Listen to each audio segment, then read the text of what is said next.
used again. I mean, complete demolition by 12 o'clock. And it'll happen over a period of 4 hours if we wanted to. We don't want that to happen. So obviously things are looking a little bit uncertain what's going to happen if those energy infrastructure is targeted, if the U.S. does indeed end up blowing them up. Of course, that's going to impact energy and oil across the entire world. All of this comes after a relatively strong session that we saw yesterday. All three major indexes closing higher. Now, what we're seeing this morning is more of a reset. It's not necessarily a reversal, but it definitely is something to track throughout the day. Now, looking ahead, Wall Street really is focused on two things. Number one is whether or not the tensions in the Middle East will escalate this evening. Second, key inflation data that is going to come down later this week. It could shape the Fed's next move. We know that they indicated that they're not going to lower rates, but could they potentially raise them? We'll have to see with the data that comes down later this week. Back to you. Yeah, it seems like they will not lower rates anytime soon, at least with Jerome Powell at the helm there. Christina, since you're on the floor, obviously today is such an important day with respect to market sentiment. What are you hearing from traders? Because to your point, everything seems to be pointing lower right now, although pairing some of that, the Dow futures does seem to be bouncing back up slightly. What's your take? Yeah, I mean, the good thing to take note of is that there's no panic sell-off. That's the one thing. I mean, they're able to still joke. They keep telling me, oh, you're here today for doomsday. So they're able to tell jokes, which I think is, a pretty telling and a good sign that they're definitely a little bit, not on edge, but they're watching. They want to see, okay, what's going to happen tonight? Is the Strait going to be opened or is it not? That's really going to impact tomorrow. I think tomorrow is going to be a much more telling day for that. Definitely. Absolutely. Thanks so much, Christina Thompson. Thanks, Christina. I'm just hoping that oil doesn't go to $180 a barrel. Yeah. But the way things are going, who knows? It won't be good for the average American person. No. We'll have to see where it goes. That'll do it for us this Tuesday morning. Yeah, it's going to be a big day. Unchanging truth in an ever-changing world. Turning Point with Dr. David Jeremiah. Wednesdays on theDove TV. Encouraging and informative.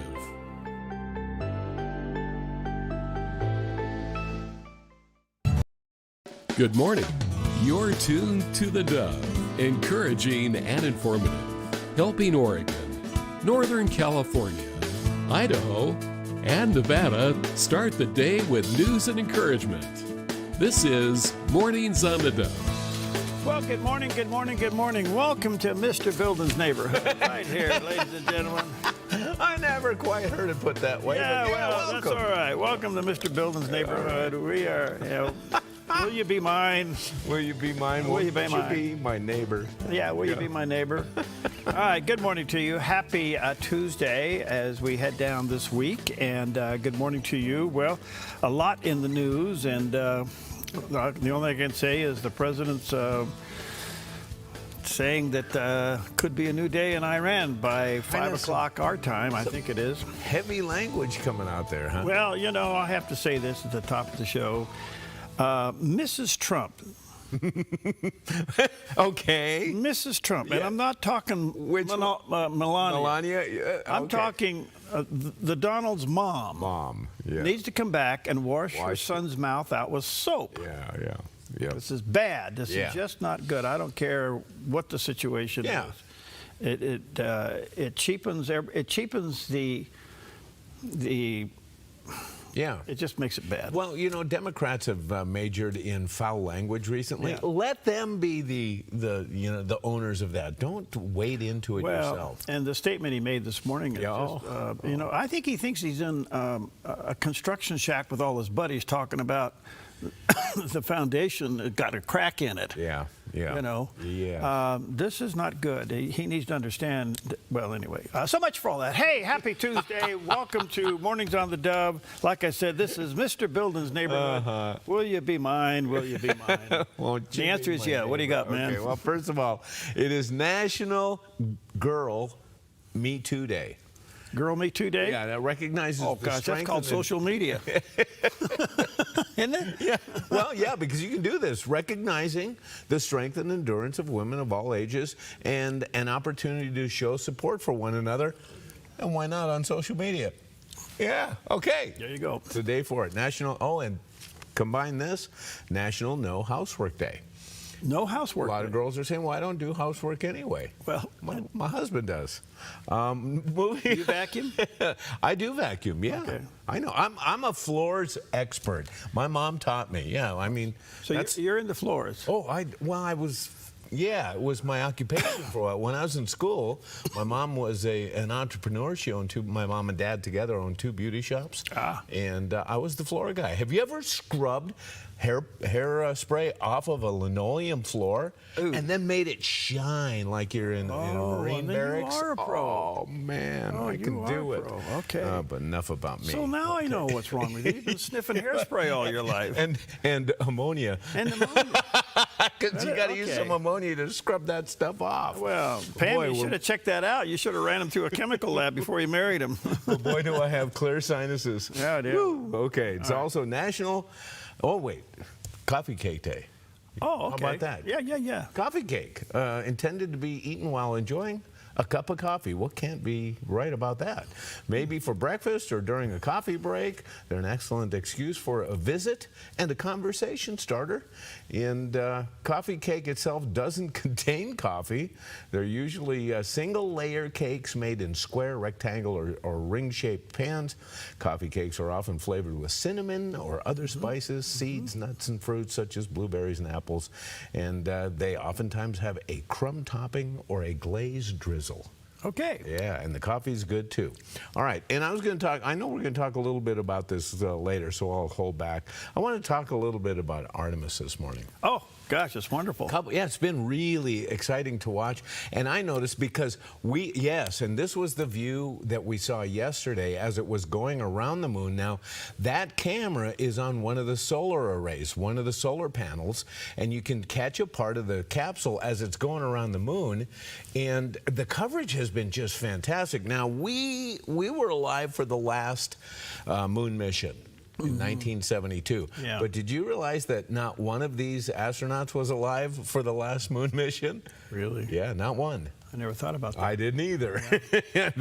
But in fact, the oldest is 50, I believe, and he was born a few years later. So, so that struck me was the technology that we're now seeing, how different it was in the last moon mission. We're in the capsule. We're hearing them talk. They're giving interviews. Yeah.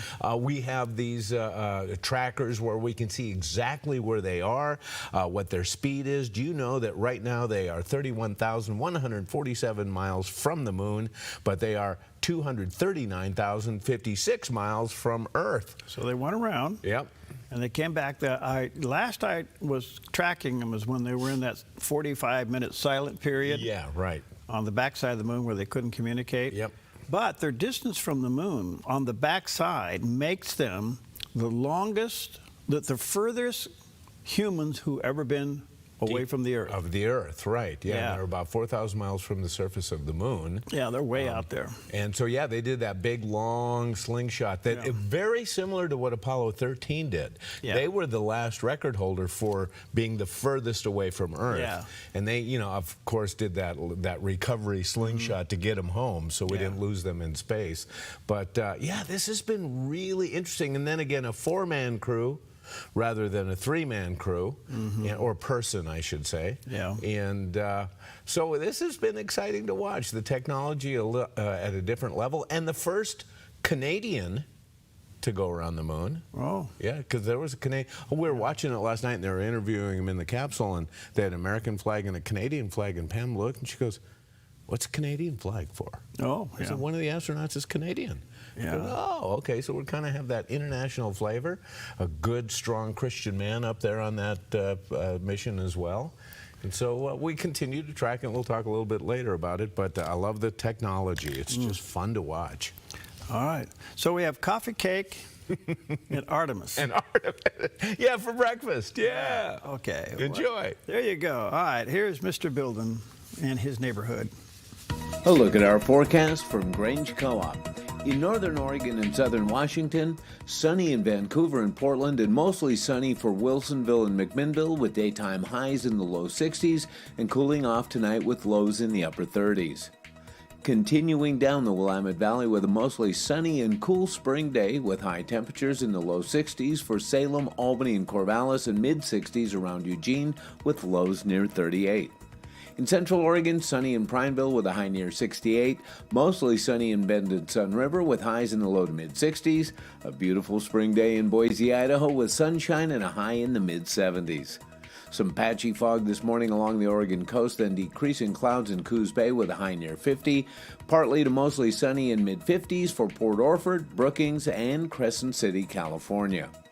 In southern Oregon, mostly sunny and warm for the Rogue Valley and in the Klamath Basin, with daytime highs in the mid-70s for Grants Pass and Medford, near 70 in Ashland, and upper 60s in Klamath Falls.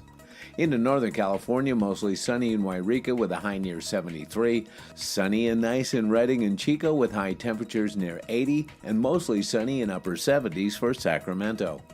In the Bay Area, patchy fog in Santa Rosa and Napa, otherwise sunny to mostly sunny in low to mid-70s, mostly sunny and near 67 in San Francisco, and patchy morning fog in San Jose, then sunny in mid-70s. It's your Tuesday forecast from Grange Co-op. Good morning. A little shot from Mount Ashland. Yes, a little leftover snow from the last little cold spell that we had. Not much, but it is a beautiful shot of the dome on top of Mount Ashland this morning. All right, good morning to you. Oh, we had a big celebration on Sunday. It was Resurrection Sunday, celebrating Jesus' victory over the grave. And we have some great encouragements this morning from Dr. Anthony George.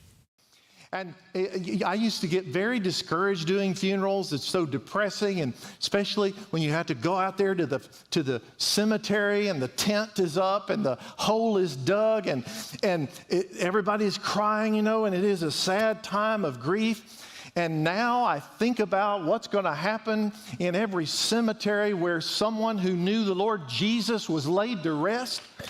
It's true that to be absent from the bodies, to be present with the Lord. When a Christian dies, their soul goes immediately into the presence of heaven. But do you realize between death and resurrection day, when the trumpet sounds, those who are in heaven, their souls are naked. Their souls are unclothed. It is not until resurrection day when the souls that are with Jesus will be reunited with earthly bodies, but those bodies will be raised, reconstituted, transformed, and glorified. And those naked souls will put on clothes, and those will be eternal clothes that will never be removed again. Those are our glorified bodies. Isn't that exciting to think about? That we will be raised incorruptible. And sometimes I fantasize about what my glorified body is going to look like. I mean, I'm a perfect build, head full of hair. I'm going to look like Elvis in my glorified body. And I'm going to get rid of this fracture boot. So, you know, there's so much conversation on that subject. So you'll be known as you're known. You'll be known as you're known. Okay, so it's interesting. Will you be known as you were known in your 30s and 40s? Oh. You know? Yeah. Okay, so and when Jesus was resurrected, the only thing he had of the crucifixion were the nail scars in his hands. But the rest of him, you got to remember, he was crucified beyond recognition. Right. But when he was seen after the resurrection, he looked so good. He looked so good, they didn't recognize him. Exactly, yes. Yeah. So, Jerry, there's hope for you, man. Thank you. I'm hanging on to it. Yeah. All right. You might even look better. Thank you. Yeah, that's right. And both legs will work. Yeah, and I can walk. There you go. Oh, what a deal. All right, good stuff all over. Right. Good morning to you. 11 past the hour. Let's take a look at some of the top stories. And, the president has put out some words this morning that I think are really the wrong words, but he's basically saying that he's giving them till 8 o'clock Eastern time, the Iranian Guard, I guess, to come to the table and open up the straits. And in the meantime, there's evidence that the Iran Guard is beginning to get ready for whatever the president's going to do. Well, in the meantime, as you well know, he's mentioned that he wants to take out the electric plants throughout the nation. And some people are saying, well, that's war crimes. Yes. Okay? Yeah. And the president immediately came back and said, no, this isn't war crimes. Here's what he had to say. We have a plan, because of the power of our military, where every bridge in Iran will be decimated by 12 o'clock tomorrow night, where every power plant in Iran will be out of business, burning, exploding, and never to be used again. And it'll happen over a period of 4 hours if we wanted to. Are What's you going on with concerned it? that your threat to bomb power plants and bridges now to No, war not at crimes? all. No, I'm not. I hope I don't have to do it. Okay, so is this one of those things where he drops these heavy statements and in an attempt to move the ball, and then he pushes the pause button? Back, yeah. I don't know. We'll see. Yeah. But he doesn't think it's war crime. But let me just tell you the other thing that's so interesting here. This whole war in Iran. Is it nullifying the need of the UN and NATO as far as the United States is concerned? Yeah, from our perspective, I think so. Yes. It looks like, Yeah. what good has the UN Right. and NATO been? Well, in fact, the this whole thing. UN is only condemning the latest possible moves on the part of the administration. They never so- condemned October 7th, No. but they're condemning all of this. Right. Yeah. And you know what has been their stance as we've seen protesters in Iran just mowed down? You know, thousands Yeah. of them killed. Where were they? They're not. See, I think the UN is done. Yeah. It's kind of like the Etzel of foreign relations. Yeah, that's well put. I mean, it really is. The Edsel. Yes. Of foreign affairs. You guys are obsolete, man. You don't even know it. Yeah. Okay. The other thing is the president during that. By the way, I don't know if you saw that news conference yesterday, or at least when the president and all the people came out and spoke. It was pretty amazing. I have one other clip coming up, but there apparently somebody in the news media leaked to Iran about the second pilot being missing. Yeah. Yeah. And the president came unglued, Oh, yeah. and he's basically saying you could have put in danger everybody in this mission. And apparently they know the organization, they don't know the individual. Okay. So what are they going to do? And anyway, the president said, hey, you're going to jail. Right. Here's what he had to say. Somebody leaked something, which we'll hopefully find that leaker. We're looking very hard to find that leaker. And talked about there's somebody missing. They basically said that we have one and there's somebody missing. Well, they didn't know there was somebody missing until this leaker gave the information. So whoever it was, we think we'll be able to find it out, because we're going to go to the media company that released it, and we're going to say, national security, give it up or go to jail. Whoa. Whoa. We've seen these battles before. We've seen reporters go to jail to protect sources. And so we'll see what plays out here. But he seems pretty serious about this, doesn't he? Well, national security, look, the integrity of the news business is gone. Totally. And so when you have somebody playing around with stuff like that and telling the enemy, hey, there's still one missing out there. Anyway, he's pretty serious about it. I think he'll track it down. Yeah, I think so too. And with that in mind, you know, you mentioned the credibility of the news media. In that vein, I just saw an article Billy Bush was talking about. He was the guy that had that kind of the off impromptu talk with Trump, where some of the locker room kind of the vulgar talk came out, and boy, the left went crazy with it. Billy Bush was talking about the fact that ABC had a division in their news division with 75 people working in it, and their sole purpose was to get Trump. That's all they worked on. 75 people in the news division working day in and day out to get dirt to destroy Trump as a candidate. Kind of interesting. It is. We already talked about Artemis 2. It's very successful. They did fly around the moon yesterday. They were in that blackout period for about 40 minutes or so. The whole mission seems to be hugely successful so far. And this crew was the crew that exceeded Apollo 13 in 1970, and they are the distance, the maximum distance from the Earth is 252,760 miles. And there's a possibility that coming home, there's one more record they could break, the speed record. Oh. Apollo 13 also set a speed record, and this one may get close. It may beat it, and that record was 24,816 miles an hour. That's hauling the mail, brother. Well, yeah, I wonder what the price of rocket fuel is. Yeah, that'd be expensive if they were powered. This is high-octane stuff. Yeah. Well, anyway, more on that. We're keeping an eye on it. They're now on their way home, which is good.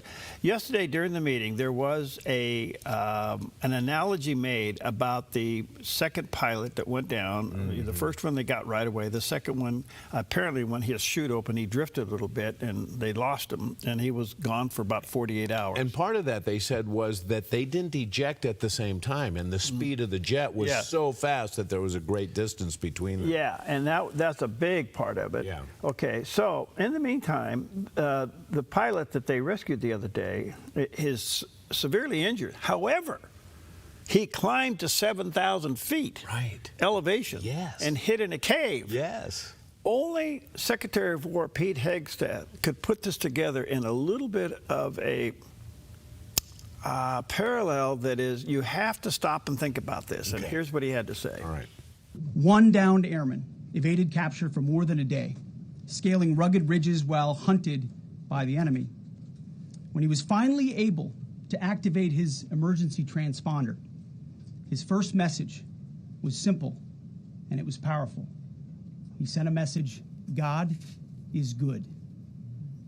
In that moment of isolation and danger, his faith and fighting spirit shone through. You see, shot down on a Friday, Good Friday, hidden in a cave, a crevice, all of Saturday, and rescued on Sunday. Flown out of Iran as the sun was rising on Easter Sunday. A pilot reborn, all home and accounted for, a nation rejoicing. God is good. Wow. I got goosebumps. That was something. You have got to stop and pause. Oh, my goodness. Yeah. That's pretty remarkable. That, totally. It really is remarkable. All right, we'll take a quick, what do we have? Oh, a coffee cake. Yeah. Perfect timing. Yeah, we'll be right back. Shall never be. How marvelous, how wonderful is my Savior's love for. Since 1934, Grange Co-op has been more than just a store. We've been a cornerstone of our community, owned by people like you. We proudly offer top-quality farm and ranch supplies, including our own Rogue feed, as well as workwear, Western apparel, garden essentials, and pet care products. By signing up as a Grange Rewards customer, you not only enjoy exclusive benefits like special offers and 1% back on most purchases, but you also become part of something bigger, a cooperative that you own and help shape. Join Grange Rewards today. The Lennox iComfort S30 thermostat can sense changes in your environment. It even knows when you come and go. So now your home's most important system is also the smartest. Metal Masters can give you the smartest home comfort system available. It knows when you're away and adjusts when allergens and humidity get uncomfortable. Trust Metal Masters to provide perfect air for your family. Lennox. Air is life. Make it perfect. A ministry moment on the Dove. He's giving them a word of encouragement. He wants to give them a word of help. He says, come to me, all ye who are heavy laden and you're borne down and you feel the weight of life itself. And he says, I will give you rest. Here's Jesus, the living Son of God, the sovereign God of this universe, now seated at the Father's right hand. And he says, all power has been given to me in heaven and earth. So we know that whatever burden you and I carry, he is able to deal with it. Because the Bible's asked a couple of times, is there anything too hard for God? How can anything be too hard for God, who is sovereignly in control of every single solitary thing, who is omniscient, knowing all things, omnipresent, all things are in his presence, and he has the power to handle every circumstance of life. And what is he saying to us? Come to me. A ministry moment on the Dove. All right, welcome back. 22 minutes past the hour on a beautiful Tuesday morning. Kind of a springy morning out there with a little bit of a change coming towards the end of the week. We could see some showers, at least 50-60% chance of some showers. You know, we are in this temporary time where we don't have, well, we have a fill-in Attorney General. Okay? So there was a cute cartoon yesterday. It shows Marco Rubio sitting in the chair there in the Oval Office with all the other people, when the president's there with all the high people, but he has a gavel in his hand. Okay. And the caption is, "There's nothing in the Constitution that says that Marco Rubio can't serve as Attorney General too." Well, he's got so many jobs. Well, what's he doing? He's part of the intelligence. He's Secretary of State, and he's doing a couple of other things. I saw another I think he's one. overseeing the border or something, you know? Let me mention another job I just saw given to him. Now, we know that Artemis 2 has had trouble with the plumbing, with the toilet. Oh, yeah. It froze up. I saw a picture of Rubio. They gave him another job. He's in a spacesuit holding a plunger. Oh, good. There you go. You got to put a little humor in Oh, this man. thing. All right, a little bit of some backyard news. I don't know if you've ever done this. I know family members that have, but it's called the Crater Lake National Park Ride the Rim event. This is where you ride a bicycle around the rim? Yeah. Well, they're canceling it this year, primarily because of the major construction projects affecting the park roads. So they're not going to hold it this year. And that's unfortunate. It's really a hoot of a deal. People come from all over. Oh, It takes you all day to do this. Oh, yeah, it's quite a ride. It's quite a ride. Yeah. And you can ride portions of it, all of it. Yeah. It all depends on how you're doing. But Oh, well, that's too bad. it's really too bad. If you've never been up there, Oh, gosh. you're really missing it. Oh. You got to go. I mean, it's breathtaking. I remember we had a lot of people from the United Christian Broadcasters came here for one of their international meetings. And we decided to take them all to Crater Lake. And like everybody else, the moment you crest and you walk out and you see it, they're just breathless. Yes. Yep. Oh, it's just breathtaking. Fabulous. But anyway, the Ride of the Rim will not take place this year. And a little bit of a reminder, this weekend is Pear Blossom here in Southern Oregon. And runs and activities. This started in 1954, and here we are, 2026. Thousands of people will be running. 25 to 30,000 enthusiasts will be lining the parade route, estimated, you know. We've had the honor of even being the Grand Marshal of that a couple of years, well, quite a few years ago. I'll never forget that one. We had an opposing group that didn't want us in the parade. Oh, that's right. I forgot. That's all I can say about that. But I forgot. But I remember it was kind of funny what happened there. But anyway, we ended up being Grand Marshal anyway. Yeah. It's a great event. All the stuff that's going on. Don't forget, it's this weekend, and rain or shine, the Pear Blossom goes. There is a little bit of a indication there could be some showers, but it doesn't look like it's going to be. I think they'll be able to pull it off. Yeah. They always do. And I like to go to the. There's a place that you can go where the runners on the big run where they turn around. You know. And you can go. You go to that spot. A lot of people are line the road. And we've been there quite a few years where you sit there and you watch the runners coming over. There's a term they give that hill because it's a tough hill. So they come over the hill and they come down and then they turn around and go back all the way down. It's the turnaround point. And that's kind of cool because the people are cheering and they're throwing their water bottles off to the side and, you know, and all that stuff. And some of the outfits that these people wear. Oh, yes. They ought to just keep running. I didn't think of that, yeah. Don't forget, so Pear Blossom this weekend. All right, let's take a look at the satellite image. What's happening with this morning? Hey. Nice weather, huh? Yeah, not bad. We're looking at mostly sunny skies today. We're going to get back into the mid-70s. Is your lawn mowed? Oh, no, you're smart.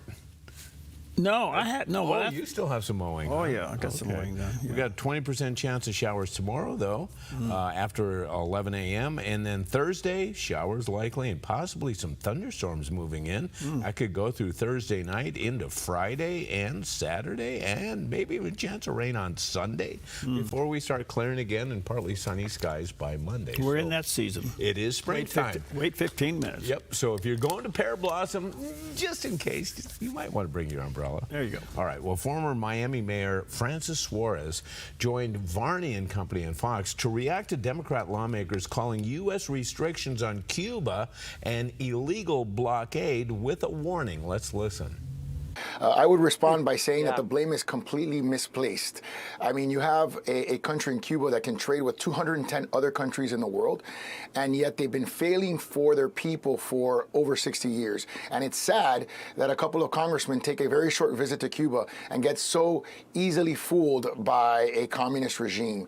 The second thing I would say is if you care about illegal immigration and you're an American, I would say you should be closely watching what's happening in Cuba, because the only thing Cuba has been very successful at is exporting its ideology, which perpetuates poverty in our hemisphere, and that puts immigration pressure on the United States. If you see where a lot of the illegal immigration comes from in our hemisphere, it comes from socialist and communist countries where people just can't make ends meet and are desperate and come illegally to this country. Third, I think you're seeing a generational reordering of the world by the president in a very courageous way, because there's a midterm in November, and he understands that if things don't improve dramatically for people in the United States, it could jeopardize his ability to win. So it takes a lot of courage for him to do what he's doing in Venezuela, in Iran, and putting pressure on Cuba to make sure that for the next generation, not for the next 6 months, we have better and more stable America. Right. He is the former mayor of Miami. He's Cuban, and he's been hired by Fox as a contributor. So it'll be interesting to see his take, because there's a lot of Cubans that obviously live in Florida. Oh, yeah. And where this is heading, and will Cuba fall into the hands of the United States, while in the meantime, Russia's been sending it oil? So we'll see what happens. Yeah, well, Cuba couldn't have existed this long without Russia. Yeah. And so that tie obviously is not too surprising, but we'll see how it plays out. Yeah, the famous, we'll see how it plays out. Yeah. We'll see how it goes. Yeah. All right, we'll be back with Mr. Building's Neighborhood in just a few moments. I hope.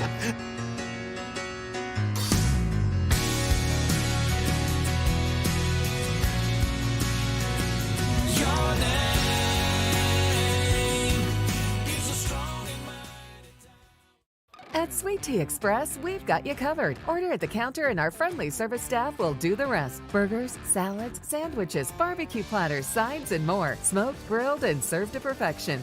Sweet Tea Express, breakfast, burgers, and barbecue. Hi, I'm the SOS Alarm guy, here to tell you about a great deal. SOS Alarm will not only beat any internet deal, but will install the system too. So burglars, beware. SOS Alarm for security and beyond. When life feels heavy, your body feels it, your mind feels it. That is why I created Organic Elements Wellness Spa, a place where wellness is not a luxury, it's a way of life. Step into our wellness lounge with a Himalayan salt room, infrared sauna, steam room, and invigorating cold plunge. Restore your nervous system, detox your body, and clear your mind. Then experience customized massage, advanced skin therapies, and result-driven facials, all designed to help you look as good as you feel. There's nothing else like this in Southern Oregon. This is your space to heal, to reset, to glow. Call today to book your private wellness party for up to 15 guests, or surprise someone special with a gift certificate. Visit Organic Elements Wellness Spa on East Main Street in Medford. Book online at organicelementspa.com. Wellness is wholeness. Voted best of Southern Oregon. Jerry, did you know that we're farmers? Farmers? I knew there was a reason I like overalls. At theDove, we plant seeds of hope, truth, and the gospel every day. And when those seeds land in the right hearts, lives change. But every harvest needs more hands. That's where you come in. Today, become a farmer with theDove. Plant a seed, help it grow. Your gift reaches someone who needs hope. Don't wait, join us in this harvest. Let's grow something eternal together. Give today at theDove. Hi, welcome back. 29 before the hour. Something happened over the weekend in the UK. And for the UK, are they ever going to pause and maybe kind of get their act together? Yeah, they're slipping at a rate that's really alarming. And I don't know what to say. They allow the coexistence of Sharia law along with parliamentary law in communities, and they let Sharia law actually preempt parliamentary law inside those communities. So that's a growing problem. And then the King Charles over the weekend did something, well, it's not what he did, it's what he didn't do. Right, yes. And CBN News picked this up of what King Charles didn't do on Easter, and here's the story. King Charles, the King of England, the head of the state, and technically the supreme leader of the Church of England, did not issue an Easter message this year, and Buckingham Palace confirmed to GB News, British news there, that there simply would not be a speech marking Easter. Instead, the royal family opted just for a simple Easter post on social media, which should be on your screen now. And here to talk about this with us is CBN's Raj Nair. But to be almost radio silent on Resurrection Day, which is the holiest, the most important day on the Christian calendar, that is a deafening silence, my friend. So what do you make of this? It goes along with what's been happening in the UK and really in the West. Not only have we forgot who we are and what we stand for, but we're abdicating, to use a term for his circle. We are having a strange death of Western culture, of Europe. It's I think it's the outworking of Marxism, frankly. I think it is it's okay to side with the oppressed and not the oppressor, and everything European colonial white guilt nonsense. And don't get me wrong, obviously all cultures and civilizations have sinned and sinned terribly. But I think what this is, and people are like, oh, it's not that big of a deal. I think it's a massive deal. You know, I've done numerous stories with people in the UK saying, hey, I don't think you quite realize how close this nation is to the brink of civil war, because the idea of what it means to be English is evaporating. And if you don't have an identity, if you don't have a value system, and you know what the tragedy is I think the West has so lost its backbone, so lost its courage, so lost its identity, that we think that the way to go forward is just to be nice. To me, this is a very, very serious indictment on the health of the United Kingdom. And as an American, I'm praying for all British people, regardless of, you know, your ethnicity, of where you come from. It doesn't matter. If you're English, you should be proud of your Englishness, and to embrace that which made your nation worthwhile. And you've just totally. I'm a little more forward than I usually am, Trey, because this is just without using the word. You know what? I am going to use the word. This is cowardice. This is a cowardly action. I'm not a monarchist, so obviously I'm a proud American. But this just seems like the UK's given up, and I think that's actually really, really sad. So let's be praying for our friends across the pond, to strengthen their knees, to grow a backbone, not to be mean or a jerk, but just to fight, not with, you know, clubs and swords, but to fight intellectually for your identity and your culture and your heritage. And as the leader of the King of England, or the Church of England, I'm not part of the Church of England, but if you don't have anything to stand on, you will fall for anything. And I think you're seeing that in this, again, strange death of the UK and Europe. And I'm hoping that doesn't happen. So let's be praying for our friends across the pond, Trey. Yeah, absolutely. Well, I think we will end with the word of God in Revelation 1:5. I think this verse is pretty fitting. It says, Jesus Christ, who is the faithful witness, the first one from the dead, and the ruler of the kings of the earth, to him who loves us and has freed us from our sins by his blood. Yeah, that's what it's all about, especially at Resurrection Sunday, Easter time. That is what we're focusing on, is the sacrifice of Jesus, our reigning king. Yeah, definitely be praying for our brothers and sisters in Christ who are across the pond. Be praying for those who don't know Christ, who are in Europe and also are here at home in the United States, that they would come to a true and saving faith, that Jesus is the King of Kings, above all presidents, above all rulers, above all monarchs, that eventually every knee will bow and declare that Jesus Christ is Lord. Amen. Well, the question is, why did he do that? Why did he go soft? Why is he trying to please everybody? There's two events a year that mark the Christian faith worldwide. Yeah. Christmas and Easter. Right. And for him to bypass Easter, but yet recognize Ramadan, is a clear indication of where's your conviction here? Where is your heart here? And given the British structure of things, to think that he's head of the church. Yeah, right. I mean, if you look at it from their perspective, he's above the archbishop. Oh. And so, in a ceremonial way. Yeah. Okay. Yeah. But the disconnect on that is you kind of go, King Charles, what are you thinking here? Yeah. What do you think you just did that made it good? You made it worse. Yes. It's really sad. It's scary sad. All right, let's take a look at the. Boy, we are way over. Let's take a look at a guy that he enjoys life by one leg at a time. A look at our forecast from Grange Co-op. In northern Oregon and southern Washington, sunny in Vancouver and Portland, and mostly sunny for Wilsonville and McMinnville with daytime highs in the low 60s and cooling off tonight with lows in the upper 30s. Continuing down the Willamette Valley with a mostly sunny and cool spring day with high temperatures in the low 60s for Salem, Albany, and Corvallis, and mid-60s around Eugene with lows near 38. In Central Oregon, sunny in Prineville with a high near 68. Mostly sunny in Bend and Sun River with highs in the low to mid-60s. A beautiful spring day in Boise, Idaho with sunshine and a high in the mid-70s. Some patchy fog this morning along the Oregon coast, then decreasing clouds in Coos Bay with a high near 50. Partly to mostly sunny in mid-50s for Port Orford, Brookings, and Crescent City, California.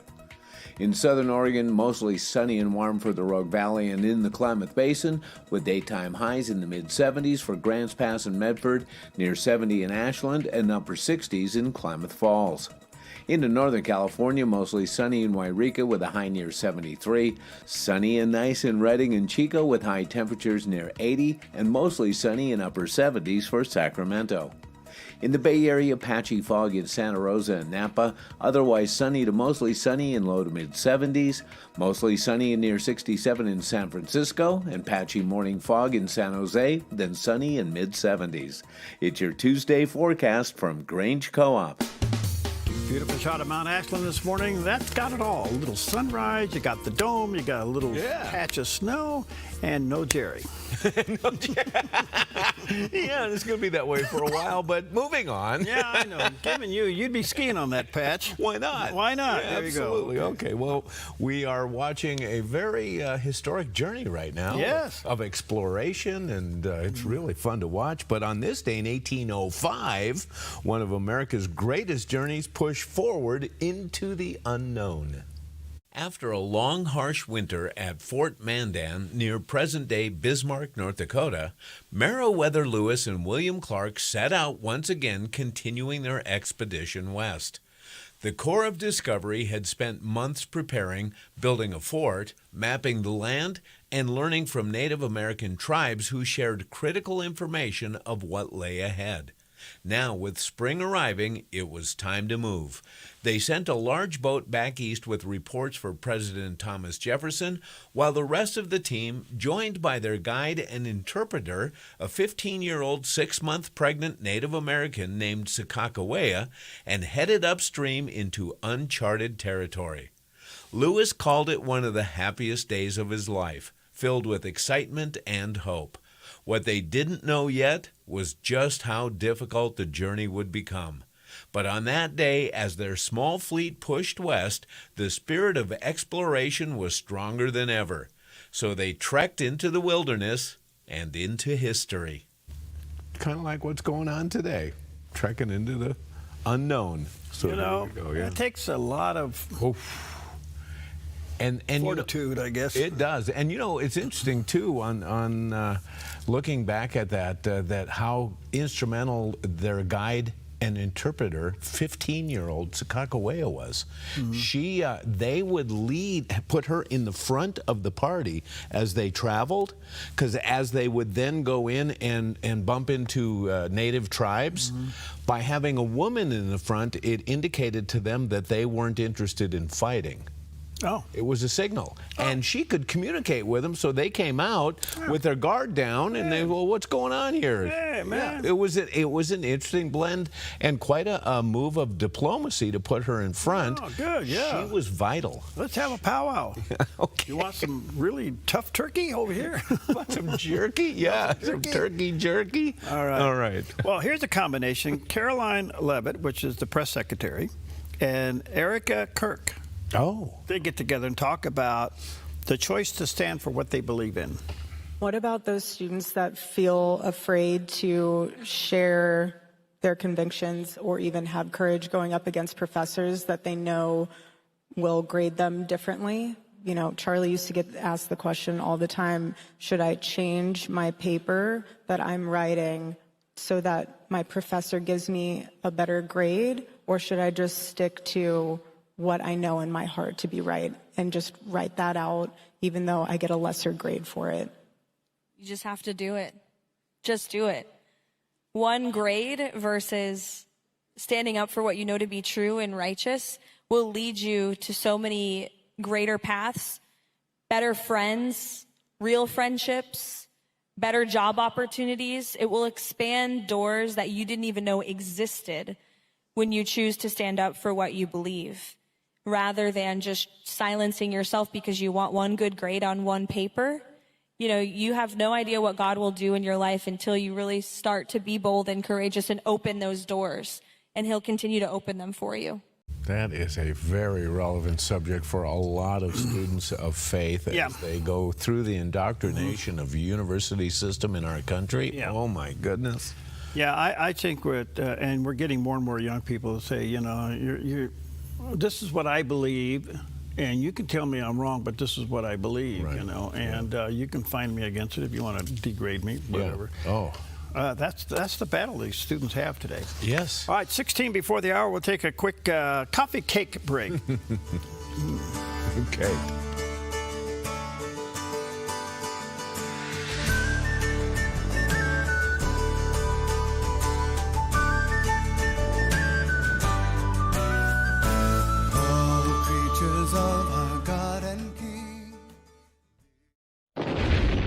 The crisis inside Ukraine has reached a catastrophic level, with the elderly Jews pushed to the very limit.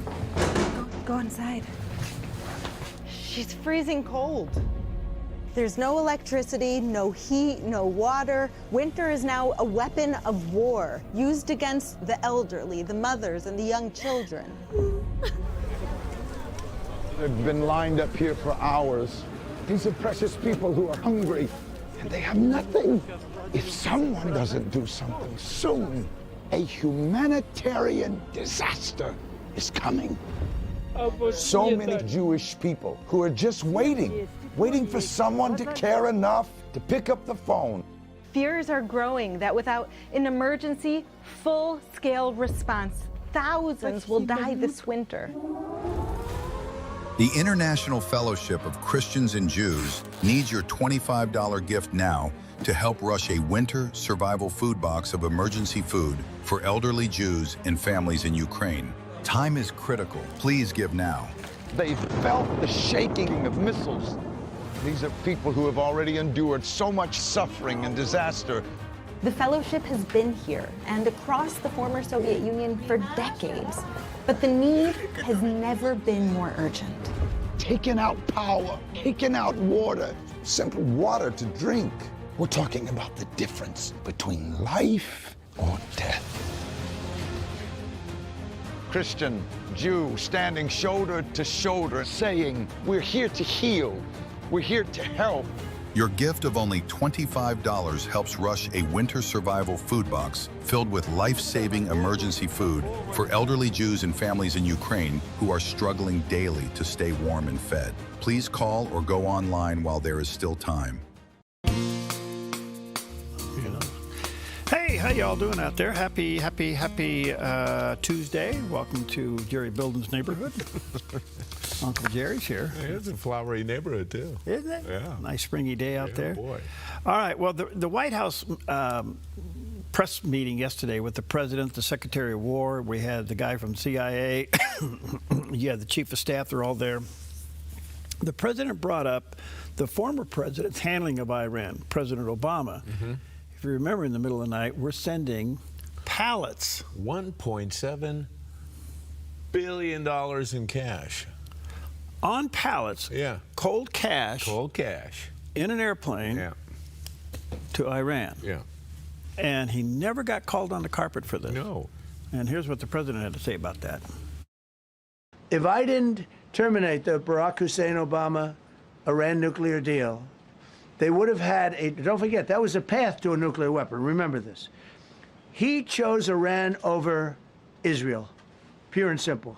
How Israel can vote for a Democrat is if you're Jewish in New York City or any place else in this country, and how you can vote for a Democrat is unbelievable, because he chose Iran, a very hostile Iran. Remember when he filled up a 757 with cash, billions of dollars of cash, and he sent it over to them. Then they gave them tens of billions of dollars.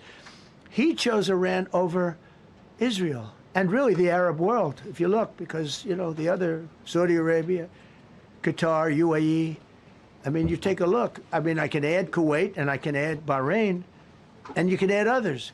He chose such an unlikely candidate. Nobody could believe it. Frankly, if you're going to choose between Iraq and Iran, he should have befriended Iraq. He went in the exact opposite direction of all thinking, and he made a terrible mistake. But that was a road to a nuclear weapon. Well, he's absolutely true on that, and I, you know, people can hate him for saying it, but it's true. And okay, he does make he exaggerates. So you got to kind of work your way through the words here. It wasn't tens of billions; it was 1.7 billion. It might have been tens of millions, but it wasn't tens of billions. Yeah, there you go. Yeah. It was 1.7 billion, but nonetheless, that's a lot of money on pallets in the middle of the night, being delivered by a 757 military aircraft. For what purpose? But to advance their nuclear operations. Yeah. Okay. Yeah. And so you kind of, and the other point that he makes, I think, is pretty strong here, is that former President Obama did choose between Iran and Israel, and he chose to support Iran. Remember his first foreign visit, he bows before the Shah. Right, and you know, I think people don't realize what a contentious relationship he had with Benjamin Netanyahu. Oh. They did not get along. Literally went out the back door of the White House. Literally, yeah. Good point.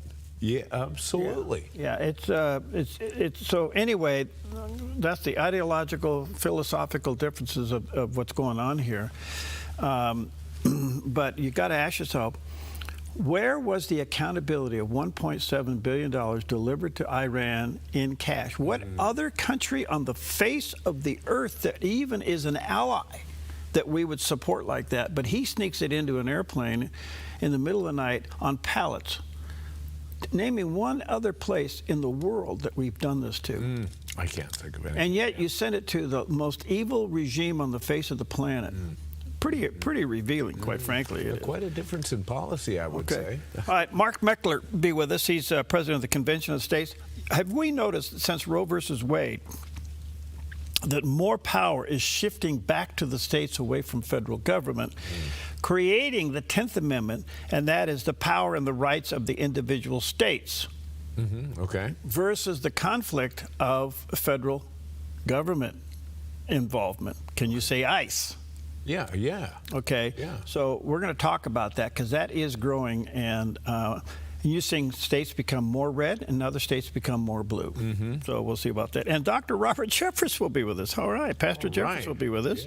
Yeah. He shares his White House Easter experience. He was there. And then he will talk about the spiritual condition of the nation. I think there is what we are calling a silent revival going on. Now, he may disagree with that, because of the way he looks at it. That doesn't make him right or me wrong or vice versa. It's just that the point being is something is going on where more people are drawn to faith than ever before, primarily because of the anxiety of the culture. The culture is lying to young people. The culture has lied to young people. There's something in their spirit that tells them this isn't truth. The Bible says this, the truth will set you free. So they're not free. What they've been told is the truth is binding them and hurting them. But when they hear the truth of the gospel and they hear the truth of God and they hear the truth of creation, it sets them free. That makes sense. So anyway, we'll talk about that. All right. Well, let me ask you this. You know, in the world of social media and social media influencers, do you follow any influencers on social media? You mean people? Yeah, influencers. Yeah, Oh, these are the big influencers. influencers. This is the big thing now. People are getting rich being influencers, and they'll have like hundreds of thousands and even millions of followers, people you've never heard of before, influencing us in directions that I can't imagine, but some of them are good. The answer is no. Okay. And primarily because I can't afford to be caught dead on social media, let alone alive. Oh, well, that's another story. Yeah. Okay. Well, like I said, there's some influencers that, you know, you think, okay, I could take it or leave it. Some are good, but here's a good one. A small family bakery is... I think you ought to do one.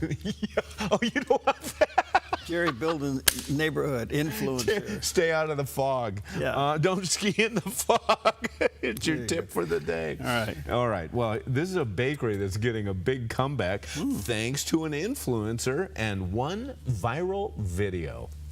Sweet 220, a neighborhood bakery that had been struggling with rising costs and shrinking margins, is now seeing lines out the door and selling out daily. Owner Hassan Mackey says just weeks ago business was tough, like it is for many small shops. Then everything changed.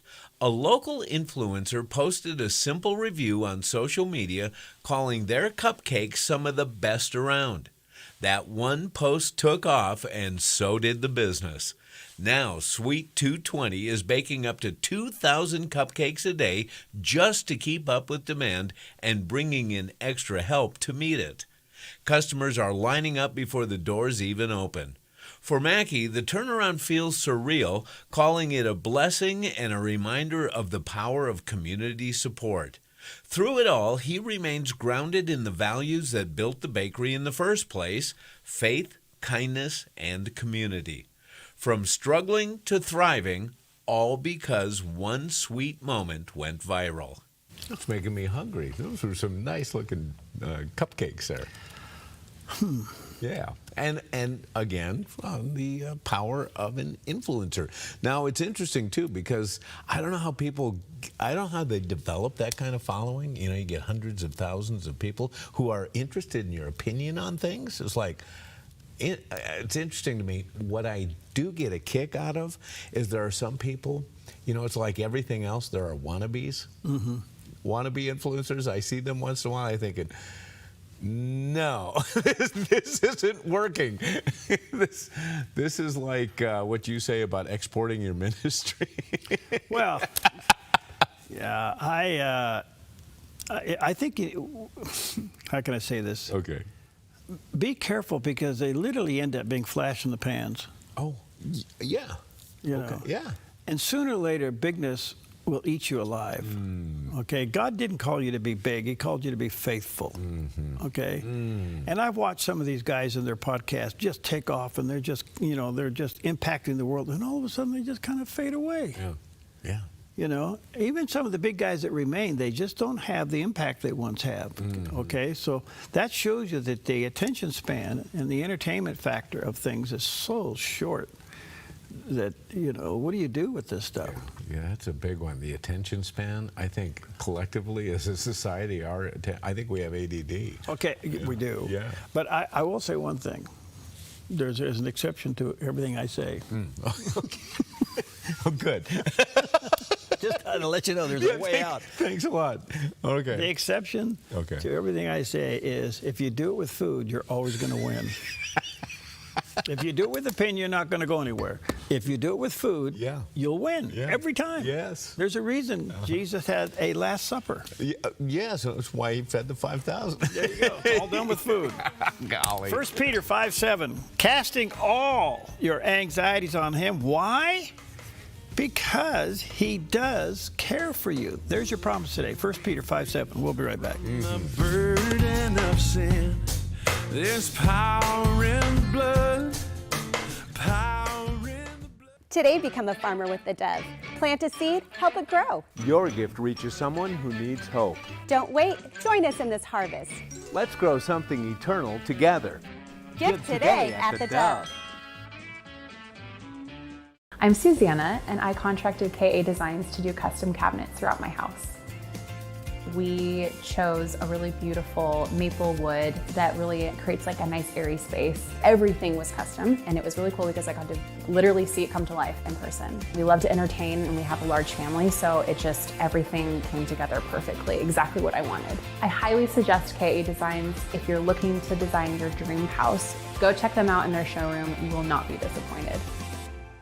The 71.5 Golf Challenge arrives Saturday, May 16th with a 4-person scramble, morning and afternoon shotguns, and a 6:30 award social. Register your team by April 1st for an early bird special. Score the team player pack for just $20 instead of $100 with the code EARLYBIRDIE. Become a sponsor and help kids across Southern Oregon. Visit 715.org or call 541-779-3275. At the 71.5 Golf Challenge, your drive saves lives. A ministry moment on the Dove. When I was a teenager, I remember I was taken to Johns Hopkins Hospital for surgery. I was frightened at the idea of being paralyzed for the rest of my life. I was only a kid. Well, they pushed my gurney into the old hospital lobby and parked me at the foot of this big statue. I looked up breathless. It was a massive marble figure of Christ with outstretched arms. At its base were the words of Jesus from Matthew 11. Come to me, all you who are weary and burdened, and I will give you rest. That day I was placed directly at the feet of Jesus, and I will never forget the warm embrace of his outstretched arms. I would replay that moment so many times, it became part of my healing. Friend, today, picture yourself at the feet of Christ, because he can lift your burden. A ministry moment on the Dove.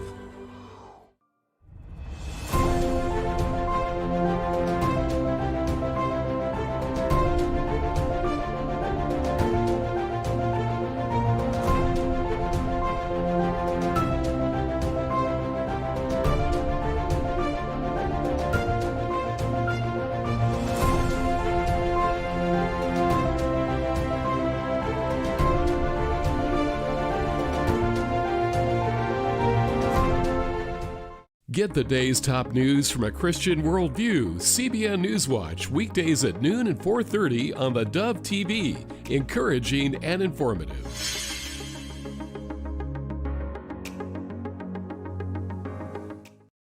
Good morning. You're tuned to the Dove. Encouraging and informative. Helping Oregon, Northern California, Idaho, and Nevada start the day with news and encouragement. This is Mornings on the Dove. Well, good morning to you. Happy Tuesday. Welcome to Mr. Bilden's neighborhood right here. Oh, no. Will you be my neighbor? Oh, yeah. Will you be mine? Yeah. All right. Good morning to you. Beautiful spring day out there, and we could see a little bit of change as we head towards the weekend. Possibility of some rain, a little cooler, but still very nice. A lot going on. The world is crazy. It hasn't changed a bit. So, nothing really new there other than, we're all living on the edge these days. Yeah. However, our friends are on their way home from the moon. Yeah, they're coming home. Yeah. That's really, the whole Artemis thing is just been fun to watch. We're going to talk about it a couple times today. It's amazing. Yeah, it is. It's amazing. So we'll bring that up. Anyway, good morning to you. What do you got, man? Well, first of all, it's National Girl Me Too Day. Girl Me Too Day? Yeah, Girl Me Too Day. That's called It is social media. recognizing the strength and endurance of women of all ages and an opportunity to show support for one another. And you bring up social media, and that's a great place to do it. At least it's an easy place to do it, isn't it? That's where they compare. That's where everybody compares these days. Yeah. It's almost like, some of the social media is almost like show and tell, isn't it? Here's what I have. Let me show it to the class. Yeah. Yeah. Do you ever see unhappy people on Facebook? Do you ever see unhappy people on Facebook or on social media in general? Yeah. Pretending to be happy? Well, it's like I don't know. It's not only informative, but it's also what's the word I'm looking for? It just seems to be a little plastic. Yeah. Well, how about have you ever seen any social media rants? People are upset. Oh, well, yeah. Isn't that it? Is that entertaining or not? You know what's interesting to me? What? There's about 4 pastors I watch online. Okay. Now, my whole social media experience is different than anybody. I'm on and off. Okay. Yeah. Because of some issues. Right. But there's about 4 pastors that I like watching, Mm-hmm. and 2 of them can't stand Trump. And the other 2 kind of tolerate him. Okay. So it's fun to read their comments. Okay. Yeah. It's entertaining. Oh, I know that deal. Yeah, Okay. we all have kind of that Did channel. I answer your question? We all have a similar channel, don't we? Yeah. Well, it's look, we're in the news business, and we talk about him all the time. Yeah. So there's this assumption that we are his flag wavers. Okay.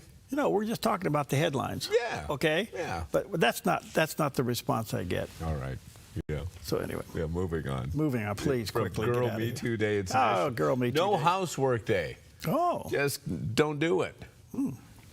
Anyway, I do some housework. Do you? Yeah, I'm the floor guy. Moving on. National Coffee Cake Day. Now you're cooking. Yeah, intended to be eaten while enjoying a cup of coffee, maybe for breakfast or during a coffee break. An excellent excuse for a visit and a conversation starter. And of course, coffee cake itself doesn't have coffee in it, but they're usually single layer cakes made in square, rectangle, or ring-shaped pans. Coffee cakes are often flavored with cinnamon or other spices, seeds, nuts, and fruits, such as blueberries or apples. And typically, they have a crumb topping or a glazed drizzle. It sounds wonderful. We have our coffee. We don't have our coffee cake. Hopefully, maybe we'll be looking at one a little later. And you brought up Artemis. We're all looking at Artemis. We're back to the moon. And of course, some of us have seen this before, where we've been to the moon, but nobody on that capsule has seen it before, because not one of those astronauts was born to witness, or even if they were too little to witness, they weren't alive in the last moonshot that we did. Wow. And so, in fact, Reed Weissman, the oldest member of the crew, was born in 1975, 3 years after Eugene Cernan took the last step ever on the moon during Apollo 17. And did you know that the rocket's engines previously launched 22 space shuttle missions, I should say, in an effort to reduce costs? Check this out. I didn't know this. NASA has reused as much hardware as possible. 3 engines on board the orange core stage of the SLS are refurbished shuttle engines, and all 4 engines contain at least one component that flew on the very first space shuttle back in 1981.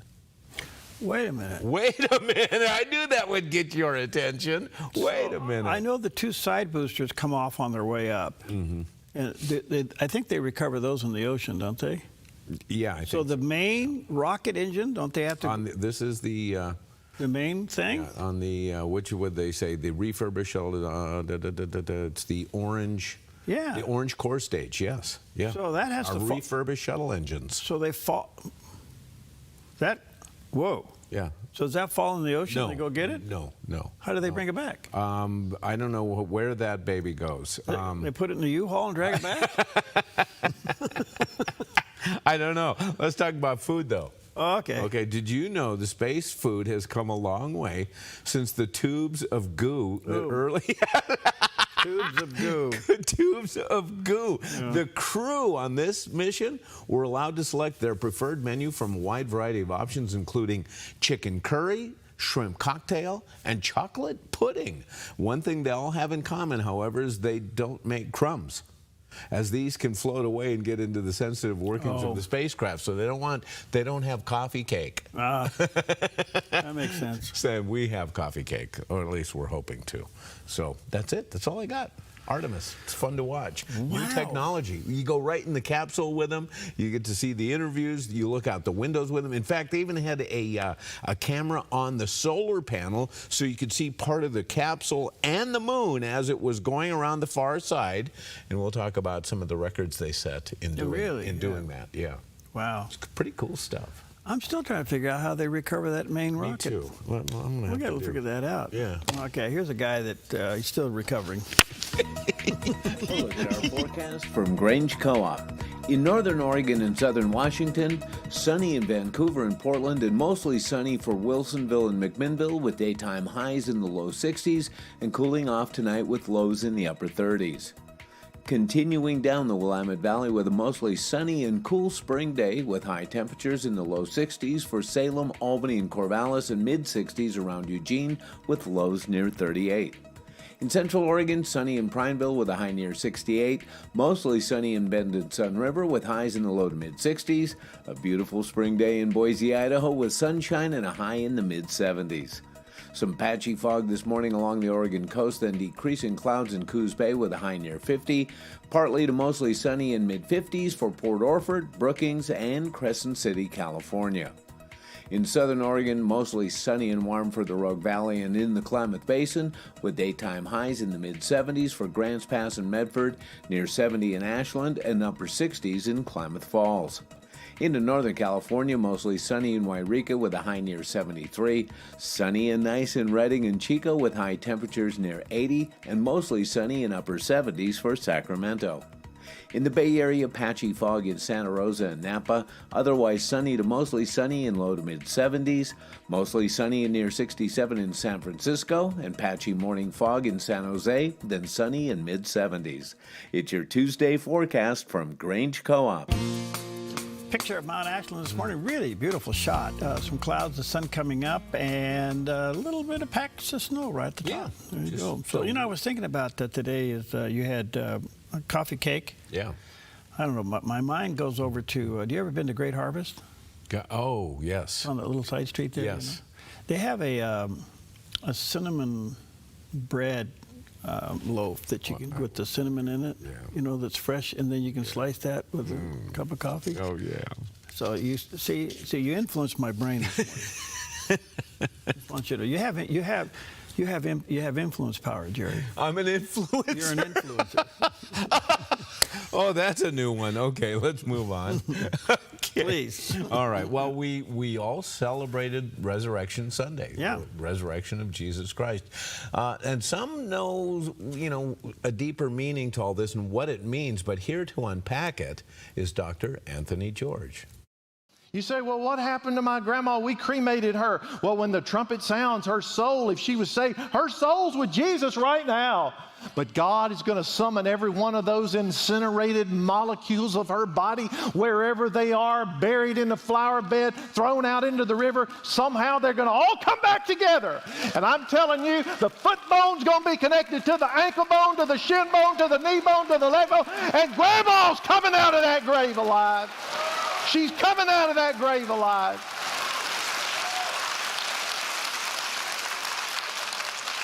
Boy, I think about all these veterans who died in the war out in the Pacific. I've been to the Philippines and seen where they've honored all of our fallen who never got the dignity of being discovered and shipped back home for their loved ones to grieve. Those who were saved, I'm telling you, that ocean is going to give birth. And out of the waters are going to come the glorified bodies of the departed saved.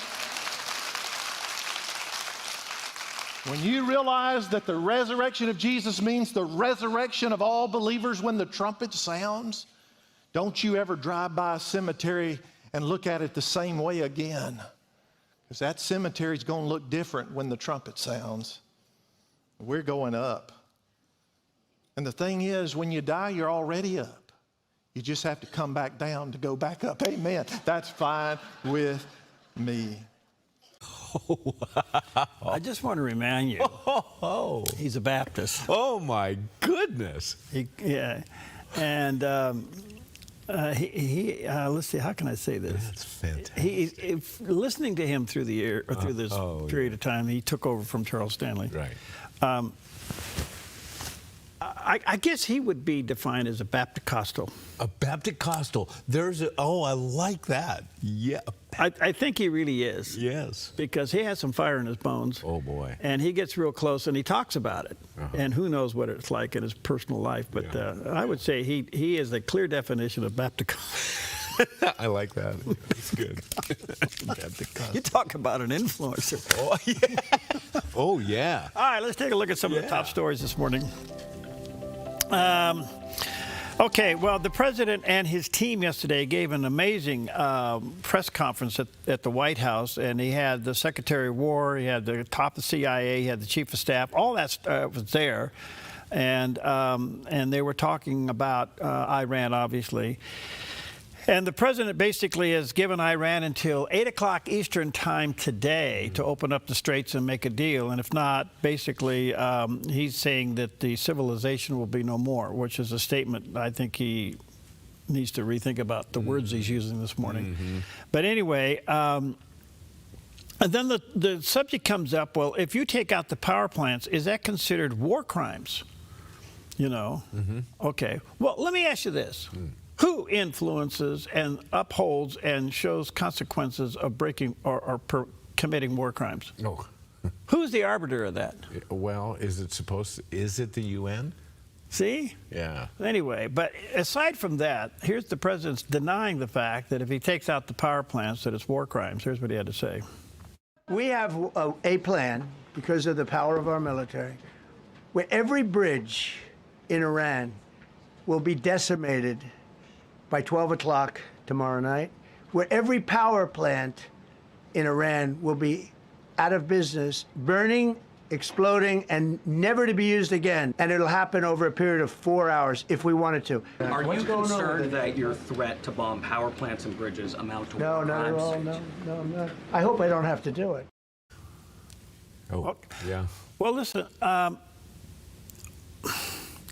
there's great controversy as to whether it's a war crime or not doesn't appear. He doesn't think it is. Okay. Yeah. Number two, there's a lot of people saying, will you be hurting the ability of the citizens to take control of the country if, in fact, he take out the power plants and the bridges? Right. The president's response to that was that he is hearing from citizen leadership, whoever they are, that they're willing to pay that price to be free. Now, I don't know if that's true or not, okay?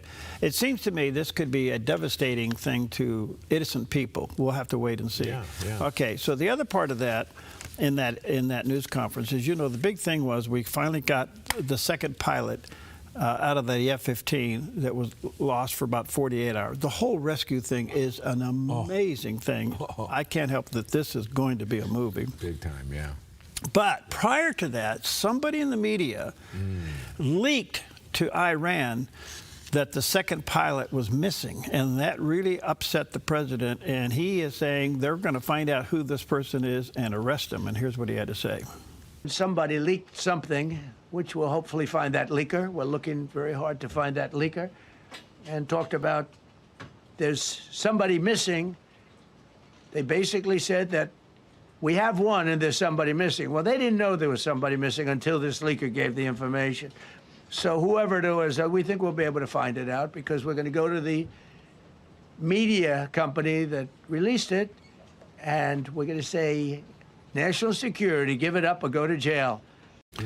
Well, we'll see. Apparently knows the news organization, and they'll track it down from there. Okay, now, is this freedom of the press? Well, that's what they're going to. Okay, or is this going to be national security? You're going to have the two sides making each case. Okay. Yeah.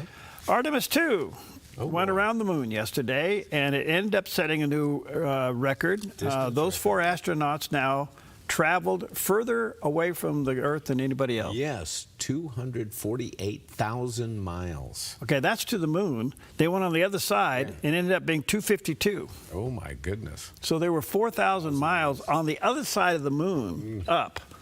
Can you imagine that? Yeah. Oh, no, I can't. I would like to, but yeah. They must have taken gazillion pictures, not to mention the stuff that they're sending back live. Right. This is a capsule we haven't seen before. It's redesigned. Yeah, it looks a lot like the Apollo. It kind of does. It doesn't quite have the pointed head to it. And it takes one more person. Yeah. But yeah. So they're on their way home. The last 2 nights we've had full moons. You go out there and you see that, and just can you see a speck coming back? I was watching it on it was right in my view driving into work today, and I kept looking up at it. And I think, man, they're somewhere between us right now. Yeah, this is really, really something. Yeah. So much to be proud of. The next one, they're going to do another circle. I think they're going to orbit the moon a couple of times. No, the next one they're going to land. I thought the one was after that. This is 2. I thought 4 they're going to land. 3. I don't know. I may be wrong. Yeah, okay. I don't know. Anyway, but I'm still trying to figure out the reusing of the main rocket engine. Yeah. Or engines. Huh? Yeah, engine, plural. Yeah, there you go. I don't know. All right, here's one. During the news conference yesterday, Pete Hegseth, Secretary of War, stepped to the microphone to give his report, but there was a segment of his report that had to do with what happened when this pilot was lost. Now, to your point you made earlier, it's a good one. When the jet got shot, actually what happened, the jet sucked in the missile. It got sucked into the jet engine because of the heat. Yeah. Long story, that's all technical stuff. So the main pilot goes out. Right. The jet's still moving forward before the second guy goes out. Yeah. That could be 40 miles, 50 miles. Yeah, absolutely. Yeah. And he gets out, and he's not immediately recovered. He is hiding in the woods for 48 hours. And listen to this. He's severely injured, and yet he climbs to the highest peak available. He climbed to 7,000 feet. Yeah. Can you imagine He's got something broken, too, now. He's seriously injured. He's seriously injured. Yeah. He climbs to 7,000 feet. He's hiding in a cave. And then Secretary Hegseth said this. It's pretty amazing. One downed airman evaded capture for more than a day, scaling rugged ridges while hunted by the enemy. When he was finally able to activate his emergency transponder, his first message was simple, and it was powerful. He sent a message, God is good. In that moment of isolation and danger, his faith and fighting spirit shone through. You see, shot down on a Friday, Good Friday, hidden in a cave, a crevice, all of Saturday, and rescued on Sunday. Flown out of Iran as the sun was rising on Easter Sunday.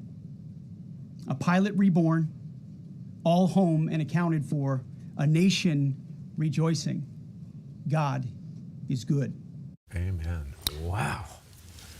What are the odds of all that happening on those days like that? Fantastic.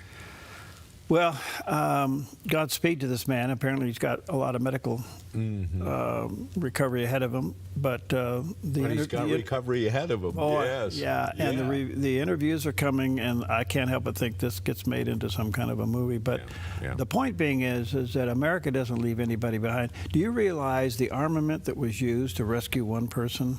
Oh, yeah. And the value that we put not only on human beings, but the value we put on our military, unlike other people that could be expended. Yeah, yeah. You know? Yeah. So you talk to some Vietnam vets, and they don't, you know, they got out, but they were left behind. Okay. John McCain. John McCain, yeah. Spent time in a prison. Right. You know? Right. So the point being is the attitude of the Department of War has completely changed. And so they created this huge diversion over there and tricked Iran's military to go over here thinking that they were going to rescue them over here. And they zip over here and they grab them. Yes. The whole thing is going to make a great movie. The thing about it is you can't make this stuff up. No, it's pretty amazing. Yeah. All right. Happy Tuesday to you. We're looking for some coffee cake. But then again, that great American Harvest cinnamon bread. Okay. Have you ever had it? Yes, I have. It's good. Yeah. Yes. Okay. Oh, well, we'll be right back.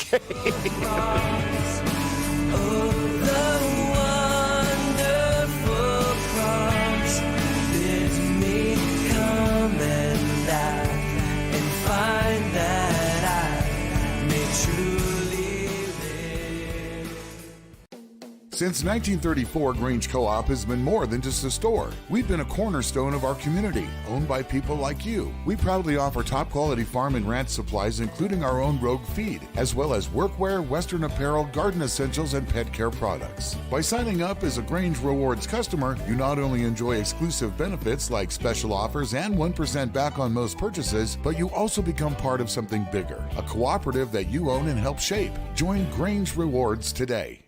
Applegate River Golf and RV Resort, a pristine 9-hole course alongside the Applegate River. Their clubhouse offers a golf simulator experience. The RV resort is adjacent to the golf course with convenient pull-through parking. Applegate River Golf and RV Resort. Information at applegaterv.com. Millions are struggling with life and their walk with God. Transformed is a groundbreaking series seen right here on the Dove TV that every week takes you behind closed doors to witness biblical counseling with real people facing real issues. It was common to me to feel like I just wanted to escape. It could be anxiety, depression, addictions, or other concerns. No issue is taken off the table. To just get the pain out of my head and out of my heart. The Bible has answers to life's problems. God's wisdom is better than man's. Lives are changed because God's hope is offered, not just treating the symptoms. It's through the eyes of faith. Trusting what God says and being willing to obey what God says, even if it's not what you immediately feel. Join Dr. Greg Gifford and see lives transformed from brokenness to wholeness. Mondays at 8:30 and Thursdays at 5, only on the Dove TV. Today, become a farmer with the Dove. Plant a seed, help it grow. Your gift reaches someone who needs hope. Don't wait, join us in this harvest. Let's grow something eternal together. Give today at the Dove.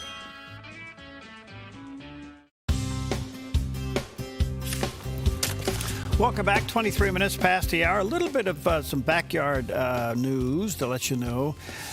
If you've ever done this, it's a great thing to do, and that is the Crater Lake Ride the Rim event, which is really a fun thing to do. Unfortunately, this year it's being canceled, primarily because of the major construction projects affecting the park roads, trails, and the visitors area. So there's a lot of construction going on this year, so they're not going to have Ride the Rim event. Now, this is one time that I would be thrilled to have an electric bike. Yeah, okay, I can't disagree with that. The question is, would you take an extra battery with you? Would it make it all the way around? Oh yeah, I wonder. Yeah, you know. Yeah. But it's normally a huge event, and it's really a lot of fun, but not this year. Yeah, you know, you mentioned the electric bike thing. I have a couple family members who are big-time hardcore mountain bike riders. Yeah. And they like to ride up to the top of the hills. Yeah. And then it's kind of like skiing. They like the coast down, you know, so thrilling right down. But they're getting really angry. You know why? Well, because they spend all this time riding up to get up to the top of the mountain, and all these guys on e-bikes, they just scoot up to the top, and then they fly down. Yeah, I've been in a bike shop. I don't know what took me in there for something. Oh, I went in out of curiosity, and I want to see what the price of these things are. Oh yeah. Oh man. Oh yeah. Oh, I mean, the price of a bike, a good quality bike without an electric motor on these days, it's crazy. And they have them with the big fat tires. Oh, yeah. You know, and I'm looking at that, and now you're seeing them all over the place. Yeah. And they're in bike lanes. Yeah. Oh, yeah. Oh, yeah. That bike lane thing, too, that's a whole different set of traffic rules, isn't it? Well, is an electric bike a bike? That's a great question. Is it a bike or is it a scooter? Yeah. Is it a motorcycle? Motorcycle? Doesn't have a motor on it. I don't know. Anyway, the other place I looked at them was when I was in REI the other day. Yeah. I was in there looking at these bikes and I go, my stars. It costs you your 401k. Oh, yeah. So I asked the guy, I said, are you selling it? He said, we can't keep them in stock. No kidding. Yeah, they're really popular, and especially the wide tire ones, you know. Yeah. But you got to remember, if you go up a hill, okay, you got to come down. Well, yeah. And coming down is more dangerous than going up. It is, but it is more fun. It is. It's you and the loose gravel. Yeah, that's right. That's the problem. That's. All right. Anyway, the bike rim, Ride the Rim at Crater Lake this year has been canceled, unfortunately. However, Pear Blossom will be this year, and coming up this weekend, this Saturday. Thousands of people, tens of thousands of people will line the parade route. It's always a fun thing. We could see some scattered showers, maybe, maybe not, but it won't be blistering hot. It'll be just actually perfect parade weather.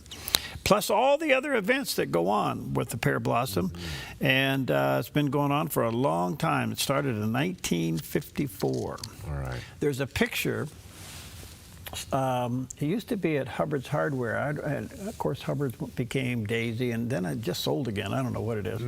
But they had a picture in the store of President Kennedy in the back of a Lincoln Continental. Okay. And he was the parade marshal. Oh, wow. Okay. Okay. And it was right at the corner where Hubbard's Hardware store was. Oh. And it turned the corner there. Yeah. It's really I think you'd probably get it down at the Southern Oregon Historical Society where you could probably get a copy of that. But it's a rare picture, and he was running for office. Really? And they made him the Grand Marshal, I should say, of the parade. Oh, me. And here's the irony of it. He's in a white Lincoln. Oh.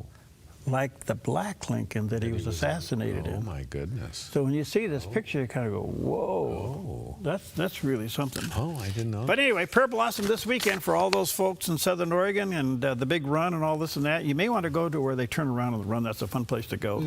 Okay. And some of these people that wear outfits during that parade, when you get to the halfway mark where you turn around, you guys should just keep running and don't go back to town. They're wearing hats. Yeah, yeah. They're wearing kind of crazy outfits. Right, yeah. Some of the T-shirts are fun to read. Yeah. So much for all that. Let's take a look at Wall Street for this Tuesday morning. Thank you, Preston. It's Smart Lawn, and he's the smart guy, and you will be too. The Dow's not happy about what could be happening, I think. The Dow's down 320. The Nas is off 253.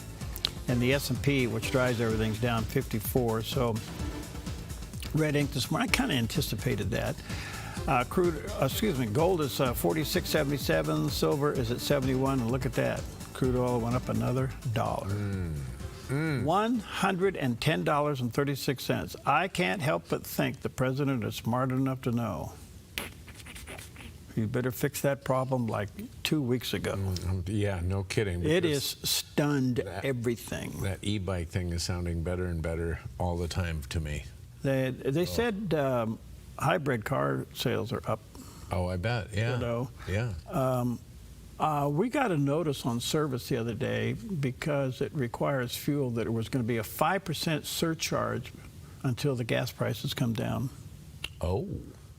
Okay. Everything is being impacted by gas prices. Everything, right? Everything. Absolutely. All right. Well, you know, we look over across the pond, and especially we look at England and what's going on in Great Britain right now, especially in regards to enclaves of Sharia law. You know, little areas in England or in some of the cities where Sharia law exists, and even in some cases where law enforcement doesn't even enter. They're not welcome in those Sharia law areas. They're self-governed, kind of. Well, how about the possibility of that happening here? Well, during a news conference, a reporter asked Florida Governor Ron DeSantis if he really thought there was a danger of Sharia law being enforced in Florida. Is there a danger in the, I mean, you know, is Jim Boyd going to become Senate president and try to institute Sharia on Florida? Obviously not, right? I mean, but I think what you see is you see this creep into different institutions. Like, look what's happened in Europe.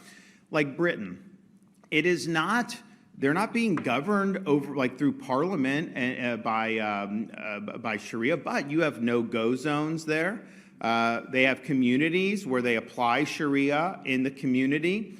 And so that's different than having a legislature enact it. Now, I think demographically, I think the goal of a lot of these groups in Europe is to eventually get to where they have sufficient numbers that they can impose it through the political process. And at that point, and that's the thing. I mean, I remember when I was in Iraq, we were supposed to, have a democracy and freedom in Iraq. And the thing is, you talk to these people on the ground, these were Sunni Arabs. Their view of freedom was Sharia. That's what they viewed freedom was. And so it's a totally different concept.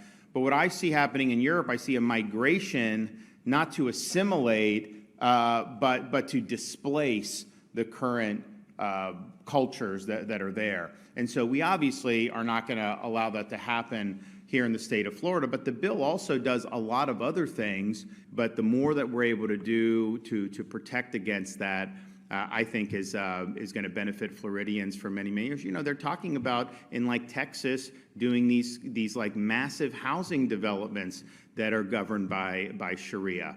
That's a non-starter in Florida. That is not something that is going to work. Wake up, America. Wake up, New York. Yeah. Oh, yeah. Mondami is a perfect guy to bring that kind of stuff to New York City, where they could have pockets in some of the surrounding areas of New York City that could be governed by Sharia law. Yeah. What a thought.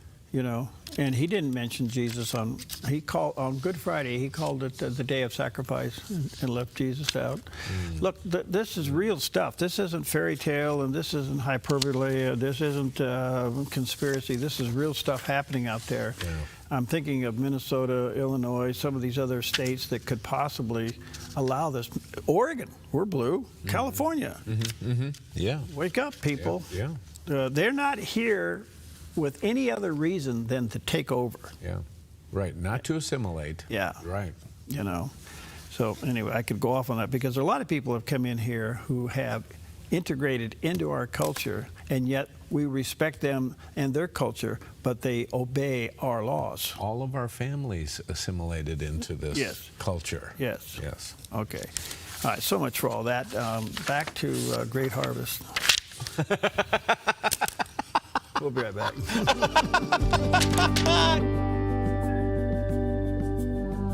Jesus, Jesus, how I trust him, how I've proved him more and more. Your yard is where life happens, but it can be muddy and hard to maintain. Enjoy a maintenance-free artificial turf lawn all year round with Smart Lawn LLC. No mowing, no fertilizing, no watering. Our synthetic grass is beautiful and resilient. It's certified to be lead-free, and there's no need for pesticides. Safe for your children and pets. Smart Lawn LLC has all your artificial turf and putting green areas covered beautifully. 541-941-3538. Hi, I'm the SOS Alarm guy, here to tell you about a great deal. SOS Alarm will not only beat any internet deal, but will install the system too. So burglars, beware. SOS Alarm for security and beyond. At Sweet Tea Express, we've got you covered. Order at the counter and our friendly service staff will do the rest. Breakfast served daily until 2 p.m. Breakfast burritos, biscuits and gravy, skillets, omelets, and more. Sweet Tea Express. Don't get caught hungry. Tackling the tough issues facing America and our nation's freedom. That's Sekalo on the Dove TV. DAs around the country finding who they want to prosecute and then determining what crime they could charge them with. You can't believe this is the country we're living in, that this is happening. A bold half hour hosted by ACLJ's Jordan and Logan Sekalo, taking you inside the battle of constitutional and political freedom, discussing issues that matter to you and your family. This is just not the right precedent we want to be setting, even if we don't like Donald Trump. This is just all-out chaos, and that's what could happen very soon. Watch Sekalo for issues that matter to you, addressing the problems of Christian rights in the workplace, school, the marketplace, and protecting human life. I hope this doesn't have to go all the way to the U.S. Supreme Court. Be in the know with Sekalo. Wednesday, Thursday, and Saturday only on the Dove TV.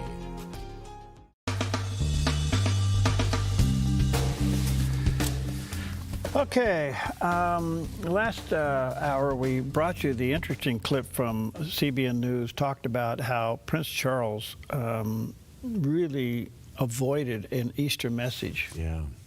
And here he is, head of the Church of England. Mm-hmm. And on the other side of the world, in Nigeria, on Christmas Day, I know this is a little gruesome, but you folks, you can't put your head in the sand here. You can't just say, oh, this is over there and don't bother me with such gory things. Hundreds of people died on Easter morning in Nigeria, and CBN has a update on that. While Christians around the world were celebrating Easter, Fulani gunmen struck again in Nigeria. This time, the attacks happened on Easter weekend, right as believers were marking the resurrection. The attackers stormed into St. Ignatius Catholic Church in Mbalum, Benue State, just as people were getting ready for Easter Sunday services. After that, they turned on the villagers, burning homes, chasing people down. 17 lives were lost in all the chaos. Here with more is Judd Saul. He's founder of Equipping the Persecuted. He's also a documentary filmmaker and missionary who just returned from Nigeria. Judd, thanks for being with us. So tell us more about this Easter weekend slaughter of Christians. What happened and why? 3 weeks ago, I warned the Nigerian government and I warned the U.S. government that the Fulani ethnic militia, which is an Islamist group that is hell-bent on turning Nigeria into their own caliphate, were massing up and gathering for multiple attacks on Easter, including the one you just mentioned. And that wasn't the only attack that happened. There was attacks in Kaduna, there was attacks in Jos in Plateau State, and there was attacks even on the border in Nasarawa State. Multiple attacks this weekend. We estimate that over 60 people have been killed this weekend alone, and the count is on the rise, and several Christians have been kidnapped. And what's going on is a systematic genocide and terror being perpetrated on Christians by radical Islamists. Well, people complained that government troops stood by and were slow to intervene in this latest incident on Easter. When they did, they arrested Christians who came from a nearby village to help. Tell us more about the incident. Well, that's what happens is 99.9% of the time, the Nigerian government is reactionary, but what happens is to stop the violence and to make peace happen, they go after the victims instead of the perpetrators. So when the victims get mad and they want justice, they go after the victims and not the perpetrators. They let the Fulani ethnic militia run right by army checkpoints and posts fully armed with AK-47s to go on to the attacks without any intervention. But when Christians say, we've had enough, and they rise up and they start saying, we're going to defend ourselves, the Nigerian military comes in and punishes the Christians. Well, you've worked in Nigeria for many years, so why has the persecution of Christians gotten worse? You say it's genocide, is it? It's total genocide, and it's government complicity. We have been issuing, through our organization, equippingthepersecuted.org, we've been issuing terror alerts for the last 2 years with 93% accuracy. We've issued over 150 of them. And in virtually all cases where we've issued terror alerts, the Nigerian government did nothing, the attacks happened, and then the Nigerian government intervened after the attacks happened and ended up punishing Christians. We've seen very few terrorists ever brought to justice. Well, we, of course, know about Boko Haram, but what don't people understand about what's going on with the Fulani? Some say these attacks aren't religious, they're tribal, so what do you tell them? If they really believe that, I don't know what to say.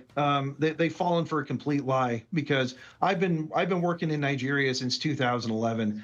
And the Fulani will tell you to your face that they want to get rid of Christianity. The Fulani ethnic militia, the extremists in the Fulani. There's some good Fulani, there's Christian Fulani. But the ones that are running around with AK-47s are hell-bent on eradicating Christianity and turning Nigeria into their own caliphate. They say this with their own words. Now, when they tell you these things, they tell you what they want to do, how they want to accomplish it. You should probably take them seriously instead of denying it. Well, where are they getting their money to buy AK-47s? Most of these herdsmen are not wealthy people. It costs a lot of money to own an AK-47 and other weapons. Who's supporting them? Funding is coming in from the Middle East. It's coming in from countries like Saudi Arabia, from Turkey. The other way that they're also funding their war is through kidnapping and extortion of Christians. See, what happens is no one talks about the kidnapping. They go and they'll kidnap 100 people at a time from one village, and these poor Christians have to sell their land, sell everything they own just to get their people back, and then they take that money in turn, buy weapons to continue doing the terror. So it's self-funded through extortion and kidnapping, but they're also getting outside financing. Judd, the government acts like it's not a problem, yet the attacks are continuing. So what should be done at this point? I am advocating for United States pressure, more United States pressure on the Nigerian government to do the right thing. Right now, a genocide is taking place. There are plenty of examples of war crimes happening where plenty of people could be brought to justice in Nigeria. But we have to put Nigeria in a situation where it has to do the right thing. And I don't think that can be done without United States pressure. And how should Christians respond in prayer? Christians need to be adding this to their prayer list.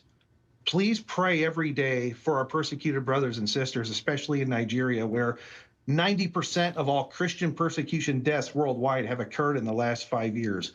We need to be talking about it. We need to be praying for these people, but we also need to be supporting missions on the ground that are helping these people. Okay, Judge Saul, equipping the persecuted.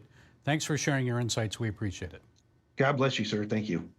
Well, we've had Judd on Focus today on a couple occasions, and his passion for this and his insight, and he goes back and forth, and he has seen it. He's done the funerals, and this is real stuff. And yes, the United States should be putting pressure on Nigeria, but it is a massacre unlike anything and this is direct Christian persecution. So understand that. All right, let's check out the weather from Mr. Weatherman, from Mr. Bill. A look at our forecast from Grange Co-op. In northern Oregon and southern Washington, sunny in Vancouver and Portland, and mostly sunny for Wilsonville and McMinnville with daytime highs in the low 60s and cooling off tonight with lows in the upper 30s. Continuing down the Willamette Valley with a mostly sunny and cool spring day with high temperatures in the low 60s for Salem, Albany, and Corvallis, and mid-60s around Eugene with lows near 38. In Central Oregon, sunny in Prineville with a high near 68. Mostly sunny in Bend and Sun River with highs in the low to mid-60s. A beautiful spring day in Boise, Idaho with sunshine and a high in the mid-70s. Some patchy fog this morning along the Oregon coast, then decreasing clouds in Coos Bay with a high near 50. Partly to mostly sunny in mid-50s for Port Orford, Brookings, and Crescent City, California. In southern Oregon, mostly sunny and warm for the Rogue Valley and in the Klamath Basin, with daytime highs in the mid-70s for Grants Pass and Medford, near 70 in Ashland, and upper 60s in Klamath Falls. Into Northern California, mostly sunny in Wairika with a high near 73. Sunny and nice in Redding and Chico with high temperatures near 80, and mostly sunny in upper 70s for Sacramento. In the Bay Area, patchy fog in Santa Rosa and Napa, otherwise sunny to mostly sunny in low to mid-70s, mostly sunny and near 67 in San Francisco, and patchy morning fog in San Jose, then sunny in mid-70s. It's your Tuesday forecast from Grange Co-op. Beautiful shot the other way this morning from the top of Mount Ashland, looking looks like to the west there, and still some little pockets of snow from that last cold spell we had, which is kind of nice. So good stuff. All right, as it shrinks. But we all are watching an amazing journey of exploration taking place right now. But on this day in 1805, one of America's greatest journeys pushed forward into the unknown. After a long, harsh winter at Fort Mandan near present-day Bismarck, North Dakota, Meriwether Lewis and William Clark set out once again, continuing their expedition west. The Corps of Discovery had spent months preparing, building a fort, mapping the land, and learning from Native American tribes who shared critical information of what lay ahead. Now, with spring arriving, it was time to move. They sent a large boat back east with reports for President Thomas Jefferson, while the rest of the team, joined by their guide and interpreter, a 15-year-old 6-month pregnant Native American named Sakakawea, and headed upstream into uncharted territory. Lewis called it one of the happiest days of his life, filled with excitement and hope. What they didn't know yet was just how difficult the journey would become. But on that day, as their small fleet pushed west, the spirit of exploration was stronger than ever. So they trekked into the wilderness and into history. All right. And the reason was? The reason was what? Why they put her up front? Well, because, she was, first of all, she knew the language, she could speak, she knew the way, she was a great guide, and she diffused other native tribes as they came into their territories by placing a woman in the front of the party. They indicated they were not interested in battle or conquest or anything like that. It was a sign for them, and she was instrumental. It might have been a completely different story and a different trip if Sakakawea wasn't along. There you go. 15-year-old Native American, very instrumental. Good stuff. Yeah. All right. Speaking of getting along and standing up for what you believe, Caroline Levitt, she is the White House press secretary, as you well know. She's pretty popular. And Erica Kirk and Charlie Kirk's wife, and they talk about the courage to speak freely of what you believe. When you were a college student, what was something that you held conviction-wise that allowed you to be courageous and bold on campus being a conservative that you can share with our students? Free speech. When I was at St. Anselm College in New Hampshire, I realized I was one of the very few conservatives in my classes very quickly. And it would have been really easy, as you all know in this room, if you're part of your Turning Point chapter here on GW, to just shut up and be silent and, not share how you really feel, because as a conservative on a college campus today in America, you will be the ideological minority. It's just a fact. But we're changing that. I think we're changing that in a big way, thanks to Charlie and everything that you guys are doing. But you have to just speak freely and have the courage to be bold. And I wrote some editorials in the school newspaper that my liberal professors probably didn't like very much. But it allowed me to really, for the first time, I think, in my life, know that my voice mattered. Because after writing those newspaper articles, there were more students that were coming up to me saying, I agree with you. I'm just afraid to say it. I agree with you. I see some people shaking their heads who have had similar experiences. Courage is contagious. And not enough people have it. And if you have it, you'll inspire others to be courageous and to speak their mind and to speak freely, or maybe even change their mind. That's the whole purpose of this organization. And so I think just the courage to speak freely and be bold in your conviction is just tremendously important, and that's what Turning Point is all about. Well, it makes a good point. Yeah. Courage is contagious. And interesting fact yesterday, who was, I'm trying to think where I was watching this, but since the war has broke out in Iran, the voluntary enlistment into the military is like record high. No kidding. Record high. Wow. Okay. The whole attitude. Not that it's the people are for war. Right. No, I know. But they're for the challenge of structure and discipline and meaning. Yeah, and a very positive approach. I mean, it seems like the whole attitude with the U.S. military has changed under this leadership.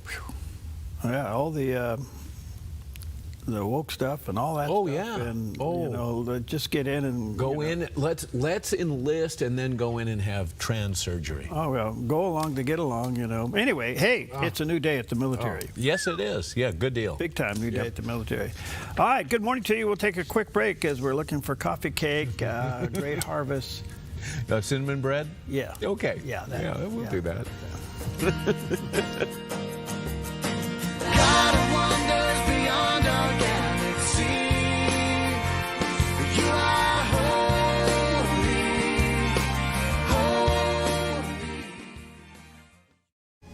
in a very holy time of the year. We think in terms of a deliverance. This is where she washes the dishes. If you're ever going to allow your Christian faith to rise and to do something for God's chosen people, now is the time. This is the home of Galena. She's 96 years old. This is what she had to eat for today. She has one pot with water and wheat. My father was killed by the Nazis, and I was an orphan. I didn't know about God. But now, in the cold, hungry nights, I pray for food to the God I've never known. There are good people that love you. You see the tears. Scripture says joy can come in the morning, and you can be the reason. This Passover, if you will bless these hurting children of Israel, you will receive God's blessing in return. Your urgent gift today of $25 will help rush a survival food box filled with life-saving essentials and matzah. For the Passover Holy Day, call, scan, or go online now. I'm not exaggerating when I tell you, I don't know how much longer she could have waited for us to come. I can't even grow my food anymore. What will happen to me? I'm doomed to starve. Tens of thousands of elderly Holocaust survivors in the former Soviet Union are living in extreme poverty, hungry, and forgotten. But through the International Fellowship of Christians and Jews, we can bring them hope. Eggs. It's my favorite food. May you be blessed. You say to them, we see you and we're here to help. Please don't delay. Call, scan, or go online now.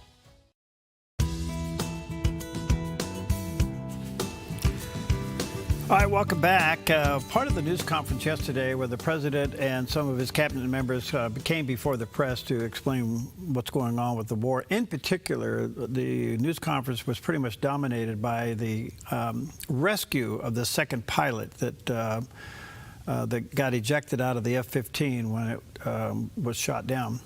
And actually what happened, it just sucked in the missile, the heat. Anyway, that's what happened. So the second pilot was missing for about 48 hours. Well, during that time, there was a leak in the media to Iran that a second person was missing. Iran didn't know until this leak was out there. And it's really got the president upset, and rightfully so. Anyway, here's what he had to say about it. But these two extraordinary rescues, because it was two, and as you probably know, we didn't talk about the first one for an hour. Then somebody leaked something, which we'll hopefully find that leaker. We're looking very hard to find that leaker. And talked about there's somebody missing. They basically said that we have one and there's somebody missing. Well, they didn't know there was somebody missing until this leaker gave the information.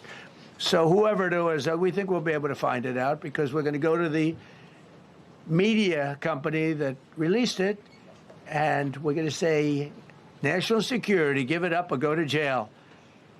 And we know who, and you know who we're talking about, because some things you can't do. Because when they did that, all of a sudden, the entire country of Iran knew that there was a pilot that was somewhere on their land that was fighting for his life. And it also made it much more difficult for the pilots and for the people going in to search for him. All of a sudden, they know that there's somebody out there. They see all these planes coming in. It became a much more difficult operation because a leaker leaked that we have one, we've rescued one, but there's another one out there that we're trying to get. So actually, the country, Iran, put out a major notice, you all saw it, offering a very big award for anybody that captures the pilot. So in addition to a hostile, very talented, very good, very evil military, we had millions of people trying to get an award. So when you add that to it, but we have to find that leaker because that's a sick person. Probably didn't realize the extent of how bad it was. I can't imagine that the person did, but we're going to find out. It's national security, and the person that did the story will go to jail if he doesn't say, and that doesn't last long, and I think everybody would understand it. They put this mission at great risk. They put that man at great risk, and they put the hundreds of people that went in looking for him, because everyone now knows that we're going in. Well, these are things you don't know about until they're exposed like this, and I think they know the news. They know the company, the news organization that got the tip. Right. Okay. Right. The question is, can that news organization be forced to tell the government who it is? This is an old battle, isn't it? Is this going to be freedom of the press? Right. Or is this going to be national security? And is a reporter going to go to jail? Because that happens, because they won't reveal their source. So a judge oftentimes incarcerates them temporarily while they think about it.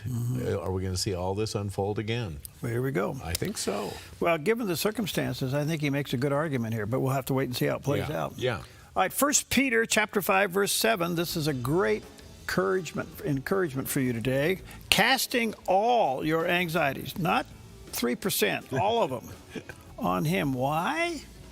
Because he cares for you. 1 Peter 5:7.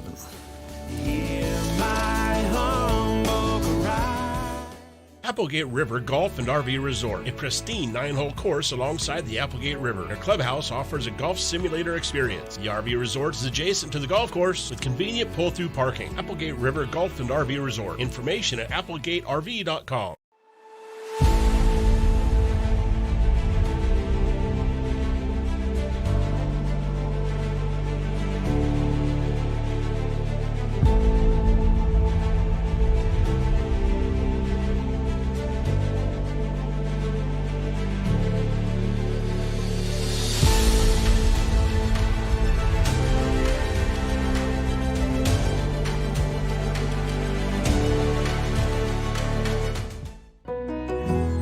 Fall in love with Northridge Senior Living, where contemporary, sunlit interiors meet old-world elegance.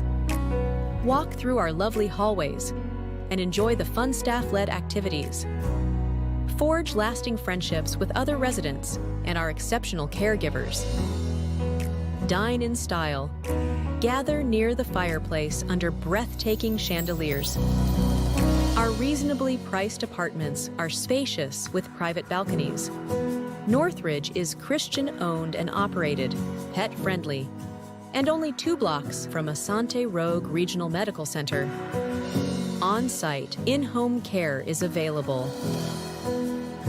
We also offer senior adult daycare, where your loved one can spend the day with us, and the evenings with you. Northridge Senior Living. Your home.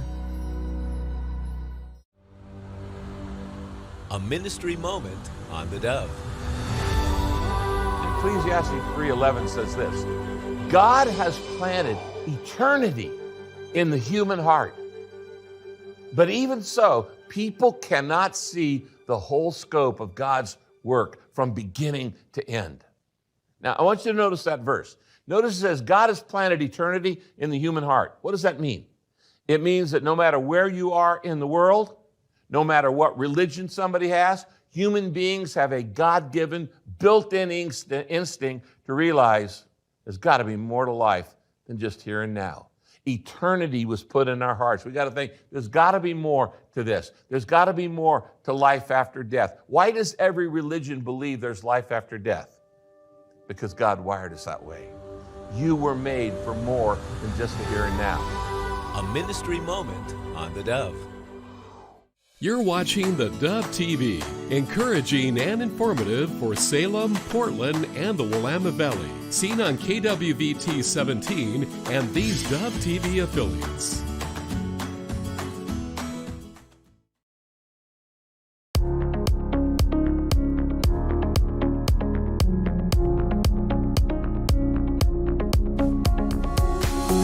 Welcome to Focus Today. Always a delight when we have time to sit down with our good friend Mark Meckler. He is he's a political commentator, attorney, and a business executive. He's also the president and the co-founder of the Convention of States, which is going to be the largest nationwide movement seeking, and is, to call the first ever Article 5 Convention of States. He has a little booklet that explains all of this. And the question is now the time? Well, you can go to conventionofstates.com and be informed of all the things that are going on and the states that are joining this movement. And you can order a whole package of those little Article 5 convention booklets and pass them out. And you may want to do that during this primary season. Check it out. Brother Mark, good to see you, friend. How are you, friend? Good. It's great to be with you today. Thank you, thank you, thank you. Well, couple of things before we get into all these other things. What do you think tonight is going to happen with Iran? I mean, I think it's important to note when the president says he's going after bridges and he's going after power plants, I don't believe he's going after what I would describe as primarily civilian bridges or power plants. There are bridges that feed IRGC bases and bring them supplies and weaponry. That's the truth about the first bridge that he hit. There are power plants that serve those same things. So I think what he's doing is going after the infrastructure of the IRGC, which at this point is the main repression regime. Some have said he could be crossing a line by taking out these power plants as war crimes. Who's the arbiter of that? Really, honestly, nobody is the arbiter of that. International law is a fiction. It's only viable in the Western world. We're the only countries that really pay attention to it, as opposed to just weaponizing it against the West. But the most important thing to remember is, even by the definition of war crimes, if these are assets that are used by the regime to engage in active warfare, then they are legitimate targets of war. And President Trump has only targeted legitimate targets of war. Do you have any idea who's running the country? I don't think there's an individual running the country at this point. They use what's called the mosaic style of leadership. This is something that's understood in counterinsurgency movements, and our military understands this very well. And that means they set up a distributed power structure that makes it very difficult to do singular hits or even multiple hits and take everybody out that's causing the trouble. So local groups have autonomous authority in the event of a destruction of centralized authority. That's what we're seeing right now. It's not a central authority that's running things. These are individual IRGC units and commanders acting of their own accord based on plans that were made long ago. Yesterday, it was reported, Mark, that 13,000 military sites have been bombed. You got to ask yourself, what's left? You have any idea? Well, I think we identify more every time they fire a rocket, obviously. But I can tell you, for example, yesterday we know that they hit at least 50 sites on Karg Island. Karg Island is the point through which about 90% of Iranian gas, fuel, oil ships out of. This island about 10 miles off the coast of Iran. And all the sites that they hit were things like military bunkers, weapons stores, places where they could attack from. So at this point, what's going on, what's left is they are simply demilitarizing and de-IRGC-izing Iran. Couple more questions here. What do you think is the role of China and Russia in Iran today? I think their goal is to prop up Iran and the IRGC as long as they can, because they know that's a thumb in the eye of the United States. And so they want to continue causing the United States problems. So we do know that oil is still flowing out of Iran to China. This is important. 13% of all Chinese oil imports come from Iran. So that's a big deal to their economy. And both the Russians and Chinese are our international enemies. And they have a vested interest in seeing Iran continue to cause problems for the United States. The president said I think we have less than 9% of our oil comes out of the Strait, if I remember that correctly, and that we really can survive just fine without it. But yet our gas prices are at an all-time high. It's kind of sending a mixed message, don't you think? Yeah, I mean, the reason that our gas prices are up, and I don't know, they're at an all-time high, but they're definitely up. They're up over $1 a gallon on average last year. So roughly 25%, which hits a lot of consumers in the pocketbook. But the reason they're up has nothing to do with the supply that we get out of the Strait of Hormuz. They're up because oil is an international commodity. It's priced on international markets. And internationally, this is a difficult time for oil. Europe, for example, gets much more of its oil out of the Straits of Hormuz, as do most of the world in the United States. So that gets built into market pricing. Also, generally, instability in the Middle East causes oil prices to go up. So it's not so much that we get our oil from there, it's just it causes instability in international markets, and that affects our prices at home as well. What's your take, Mark? You're a smart guy. You follow this stuff. What's your take on NATO's lack of involvement in this? Yeah, I mean, in one word, I would call it pathetic. I believe that they've essentially given up on Western civilization. They may be a lost cause. I think the most important thing to note is it is in their own self-interest to open the Straits of Hormuz. They get much more of their oil and gas than we do from the Straits of Hormuz, and yet they're not willing to pour any resources into it whatsoever, even in a very low-risk situation. And I think Trump is handling it correctly, saying, well, we're not sure you even are our allies anymore. And so I think this is a discussion that has to be had. The U.S. has strategic interests in Europe. We need to protect those interests as they benefit us, but not so much to protect the Europeans, but to protect ourselves in the international sphere. Do you think, given this dynamic of NATO's lack of involvement or at least support in some of this, and yet they need the oil that comes out of the strait, and France and Spain close their airspace to us, isn't that enough to just say, have a nice day, we're taking our air bases out of there and you're on your own? Yeah, I mean, I don't necessarily think we want to remove our air bases because there are forward operating reasons for our own self-interest that we want air bases in Europe. But I do think there are reasons to take actions against Europe for what they're doing. I do think Trump is correct saying, hey, next time you invoke Article 5 or ask us to help you out, we might not. I think we ought to be even more aggressive and more strategic about it. For example, you have France and Spain and several other nations that have recognized, including Canada, have recognized the Palestinian state.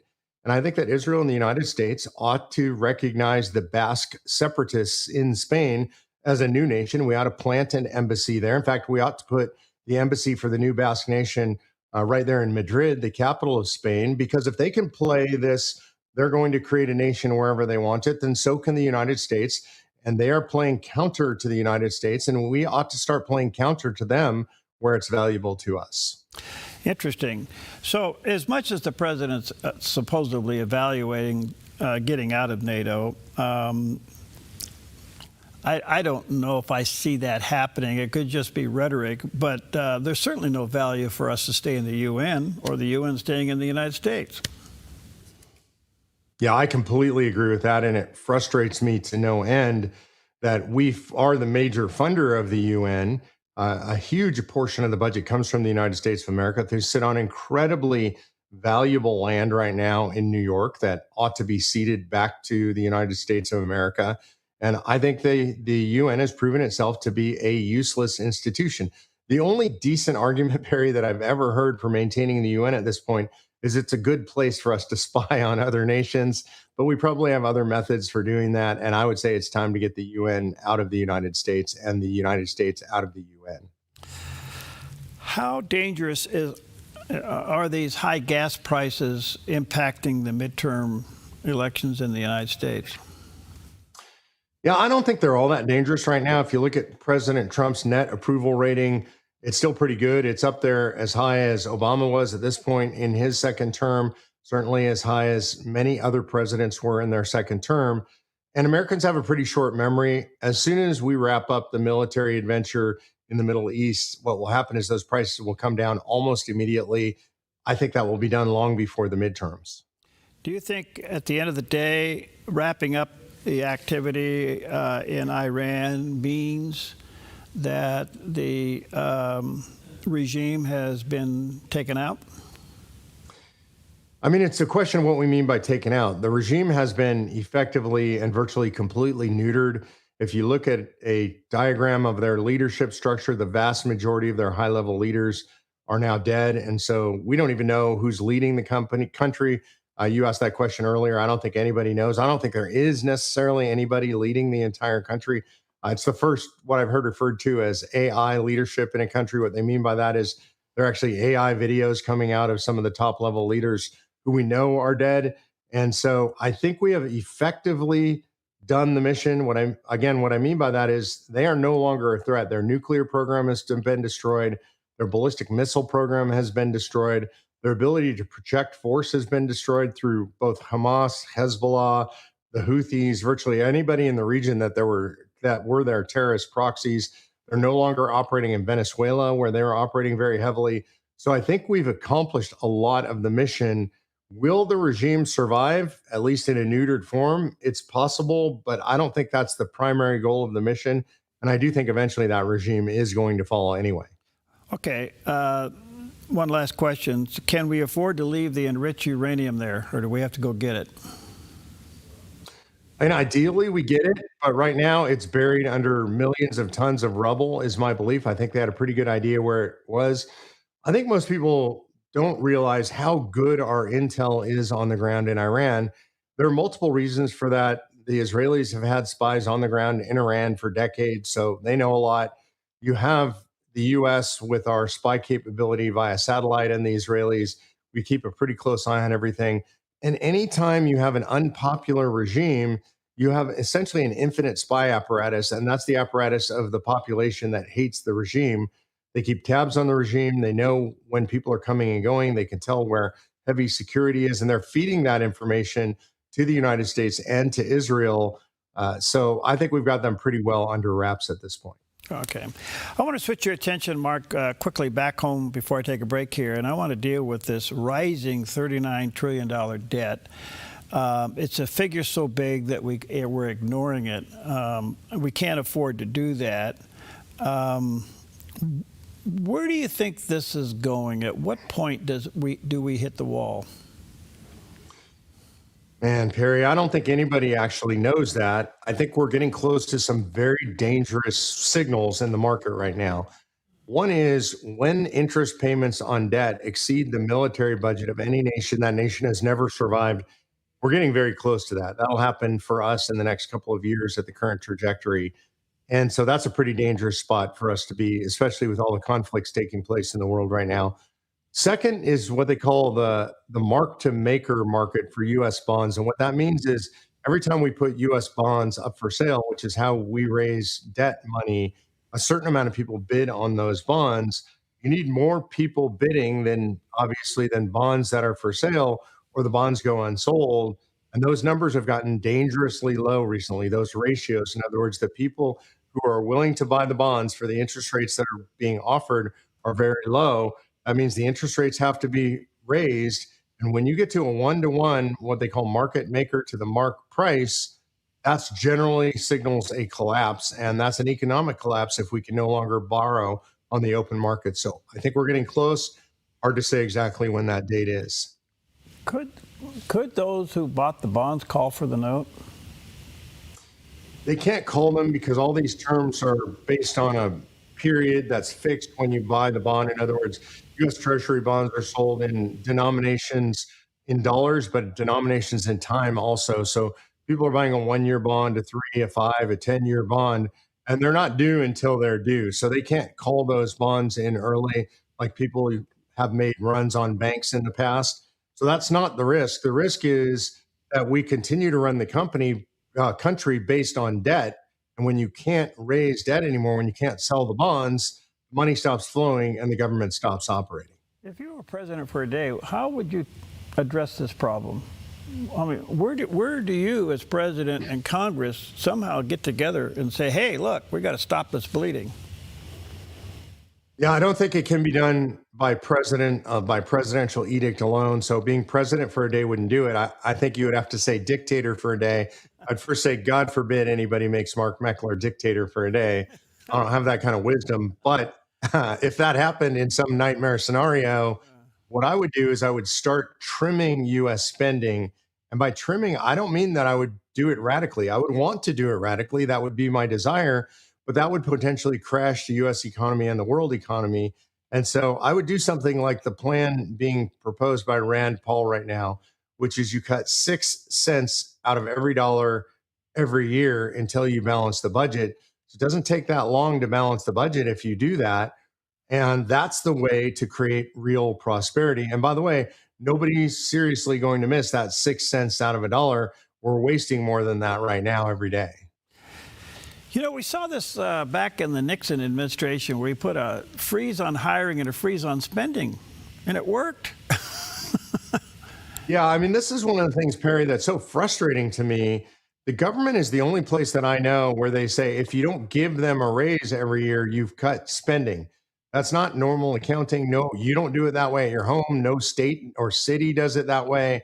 But the federal government says they have a built-in 6% raise every year. And if you don't give them that raise, they wail and scream because you've now cut their spending.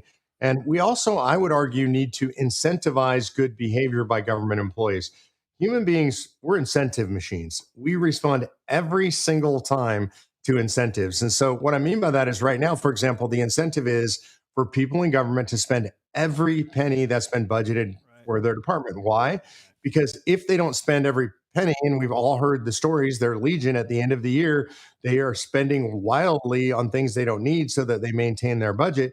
If you don't do that, you lose that budget the next year. So you can change that incentive structure. The way that I would do it is I would create what I would call a customer service survey. And so every agency, every department serves customers. Sometimes they're customers as in you and me, the taxpayer. Sometimes there are other departments. And I would create a customer service survey. And if you can maintain the same or better level of customer service according to your customers and cut spending, then I would kick back 30 or 40% of the savings to the people in that department that created that savings. That's an incentive. They can walk away. They can make a lot of money doing what they do and doing it better and doing it cheaper. That would work. Makes sense. That's why I think you ought to be dictator for a day. All right, let me take a break. Check out Mark's website, conventionofstates.com. There's the landing page. We'll talk about that when we come back. We'll be right back with Mark Meckler. Put your gold in an envelope, mail it. Hopefully you get a check. No. Father and son jewelry, bring your gold in. We weigh it, we check it, we make you the offer. Or turn your something old into something new. Whether it's an idea, a picture, or a piece you want to duplicate, we can melt it down and make it for you. If you find your perfect piece in store, trade your something old for something new, and you always get a little extra. Visit Father and Son Jewelry, 5 generations of family in Medford.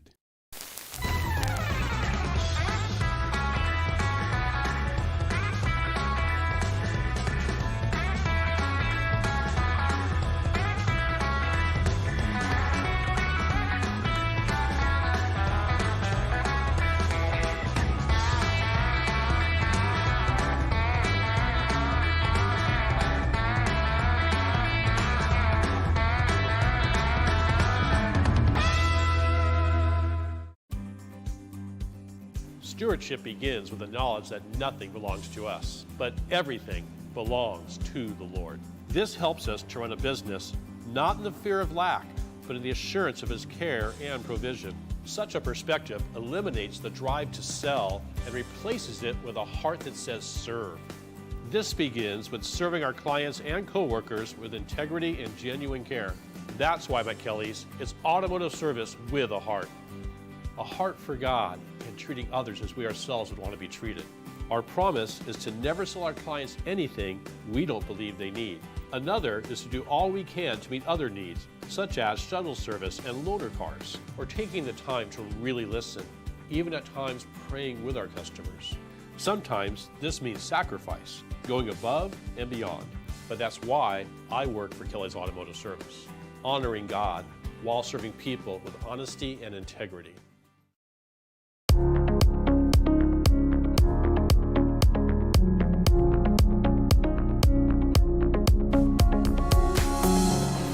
All right, welcome back. Always a delight and an honor to have with us Mark Meckler. He's the president and co-founder of Convention of States, and which is a large nationwide movement seeking to call the first ever Article 5 Convention of States.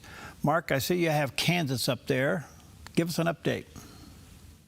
Yeah, Kansas this year in the first quarter became state number 20, which is really exciting. It takes 34 states to call the convention. I've got North Carolina and Ohio on the cusp. I think those will both be done before the year is out. That'll take us to 22 out of the necessary 34 states. We'll have 12 states to go, pushing in on that single digit number, getting us beyond the 10. And I think this is going to happen. One of the things that we see states doing right now, Perry, which is very exciting, is they're prepping for convention. A lot of states are debating and passing what we call 34 ready bills, being ready for 34 states calling. They're passing what we call delegate selection acts, which detail exactly to the moment how they will choose their delegates, how their delegates will be kept in line, what the instructions to delegates will be. It's a really exciting time for convention of states. And if you're watching and you think DC's out of control, if you think they need to have term limits, if you think we need a balanced budget amendment, Perry and I talked about the debt earlier. If you think the federal government has too much power, the only way to get those things under control is to call a convention of the states to propose amendments, to impose those amendments on the federal government and shrink their power. We're seeing a shift from federal control back to state. I mean, we got the voting issue now. We had the Dobbs case, education. There's a movement here. What do you think about it? I think that's correct. And I love it because I think it's a movement back towards our founding ideals. The framers of our Constitution understood that a federal government, a centralized government, would grow to the point where it was completely out of control. I mean, not because they had a crystal ball, but because I think they understood human nature very well. People like power. When they get power, they want more power. They always think they can fix everything by giving themselves more power. But the framers decided to distribute that power among the states, to give the states a lot of power, as they called it, unlimited, unenumerated powers, while the federal government had limited enumerated powers. That sort of power pyramid has been flipped upside down today, and it's time to flip it back. And I think the states finally realize that they've gotten a raw deal, and they're the ones who are going to have to fix it. Wow. Okay, I want to come back to some other issues here and look at both not only the debt, but the cost of health care in this country. You and I briefly have talked about this in the past, and it seems to be going up, not down. This is really a major deal for a lot of people. What do you think's happening here? Government. I mean, it's pretty simple. Government is driving up the cost of health care. And how do you know this? Well, we had the Affordable Care Act back in 2010. Some of you guys might remember. Right. A funny name in hindsight, because the average premium for health insurance in the United States since the advent of the Affordable Care Act has gone up 67%. So roughly 2/3 your premium has gone up under a bill that was supposed to actually decrease your premiums. And so what we have to do is get the government out of healthcare. This is another thing you can do with convention of states, not to harp on the same subject, but we should actually have a constitutional amendment that says that the federal government can't be involved in healthcare. And when I say can't, I mean stop completely. Get them out of healthcare all the way. They have no role to play. The states can handle this themselves. Here's a really fundamental one. Right now, one of the problems that we have is that health insurance companies are not allowed to operate across state lines. You ought to be able to buy your health insurance policy across state lines, just like you can buy any other insurance policy. We can fix that by getting the federal government out of healthcare and creating competition in the industry. Do you know where the administration's position is on this? You know, you're not hearing a lot from them on this. We've had a lot of, I think, really good stuff with the MAHA movement under Health and Human Services Secretary Kennedy. And so I think there's some good stuff coming out of the administration on health and healthcare, but really not much on how to fix our system. And frankly, that's been one of my big disappointments with Republicans for a long time, actually, since 2010 and before, is that they never present a vision of what needs to be fixed to fix our healthcare system. I think it's pretty obvious. Here's another piece of evidence, Perry, that I'll tell you what will happen if we get the federal government out of the healthcare system. The most unregulated parts of our healthcare system, the place where you can't get insurance, for example, are elective surgeries. Things like corrective surgeries for your eyes or cosmetic surgeries. And what's happened to those parts of our healthcare system? Quality's gone way up. Price has gone way down because of the competitiveness and the transparency. And this shows that when the federal government's out, prices are much better, and it's much better for the consumer. That's very interesting.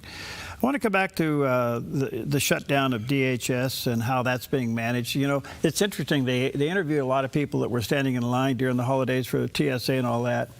And who do you blame? And it was unanimous. They blame Congress. Okay. not blue, not red, not Democrats, not Republicans. They're blaming Congress. This is really bad. What's your take? Yeah, I agree. But this is what happens when you have media bias in the United States of America. Most people still get their media from what we call mainstream media, or I call it legacy or corporate media. And corporate media doesn't cover this stuff fairly. There's an interesting study that was done out of the Annenberg Center on Journalism. I think that's from UCLA. Probably this goes back 12 or 15 years ago. They studied what the politics of the United States of America would be like if we didn't have left-wing media bias. By the way, Annenberg is not a right-wing organization. I would say it leans left. And they studied this bias. And what they figured out is if we remove the bias in media, generally speaking, the United States politics broadly would be a lot like Texas, would be a lot better off. So we have a media problem in the United States. We're going to continue, at least I'm going to help work on solving that. How? Well, I think the way to do it is, there is an answer to that. I do have an answer, and to be a little bit self-promoting here. And the answer is to build the first streaming network that's a real network. In other words, if you go back, you and I are old enough to remember the heyday of, say, ABC, and ABC was the most profitable country in America. You went there for your news, you went there for your sports, you went there for sitcoms and entertainment. Everything was in one network, and it was just easy for the consumer. Today, there are so many channels of information. People have subscription fatigue. They're tired of politics being shoved into everything. Most Americans don't want politics in their sports or in their entertainment or in their comedy. And so it's going to take a new kind of a network. I've recently taken a position as the CEO of Just the Network. That's the parent brand of Just the News with John Sullivan. And we're in the process of building out a very large network with a lot of properties inside of it that will be just that, the first streaming network that has ever existed, where people can go through for all kinds of content and know that they're just going to get the truth. They're not going to get politics and everything. They're not going to get a slant on everything. They're just going to enjoy themselves. And the news is just going to be truthful. And so I think it's up to us who are in the media, like you do every day, Perry, just continue to tell the truth, but also to grow our presence and our platforms so that we can affect the hearts and minds of a lot more people in America. Congratulations. I'd rather have you do that than become dictator for a day. Me too. Good to see you, friend. Let me say to our viewers and listeners, go to conventionestates.com, order up a little packet of those booklets, distribute them out, and get informed of this. Good to see you, Mark. God bless you, pal. Stay in the fight. Always great to see you, Perry. Thanks. Thank you.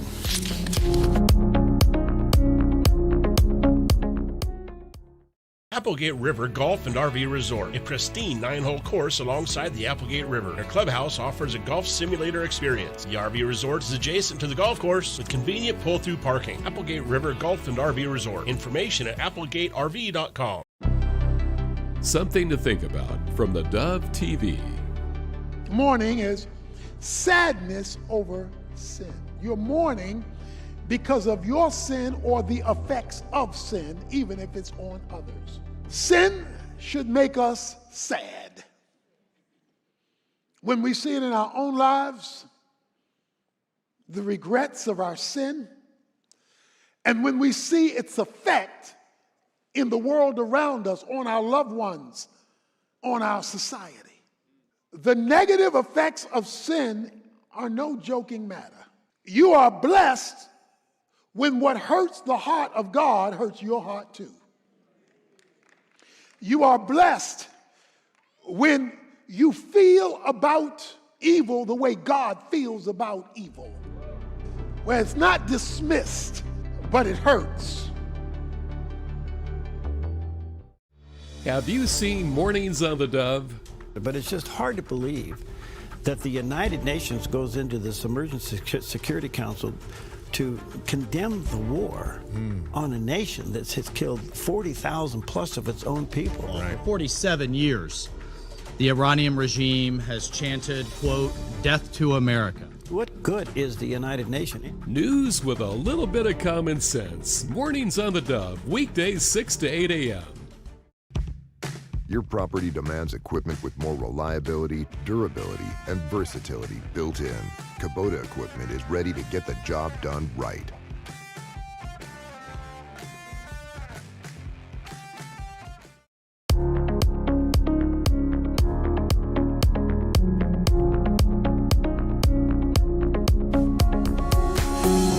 welcome back. And always an honor when we have time to sit down with Dr. Robert Jeffress. He's the senior pastor of the First Baptist Church in Dallas. He's a Fox News contributor, the host of Pathway to Victory, of which you can see his program on the Dove TV and hear it on the Dove Radio Network. He is the author of more than 30 books, including Are We Living in the End Times and How Can We Know, or How Can You Know? But here is the latest, just released, his new book, Jesus Revealed in the End Times. Jesus Revealed in the End Times. By the way, you can go to ptv.org. Pathwaytovictory.org is the website, and there's a picture of that landing page. Pastor, good to see you, friend. How are you? Great, Perry. Hope you had a good Easter. Yep. He is risen. Amen. And, you know, it's been said, somebody told me that the only time you sleep is during your own sermons. Is that true? That's true. And it's a deep sleep, I'll have to tell you. Thanks for your time. Hey, you spoke at the White House Easter luncheon. What was your message?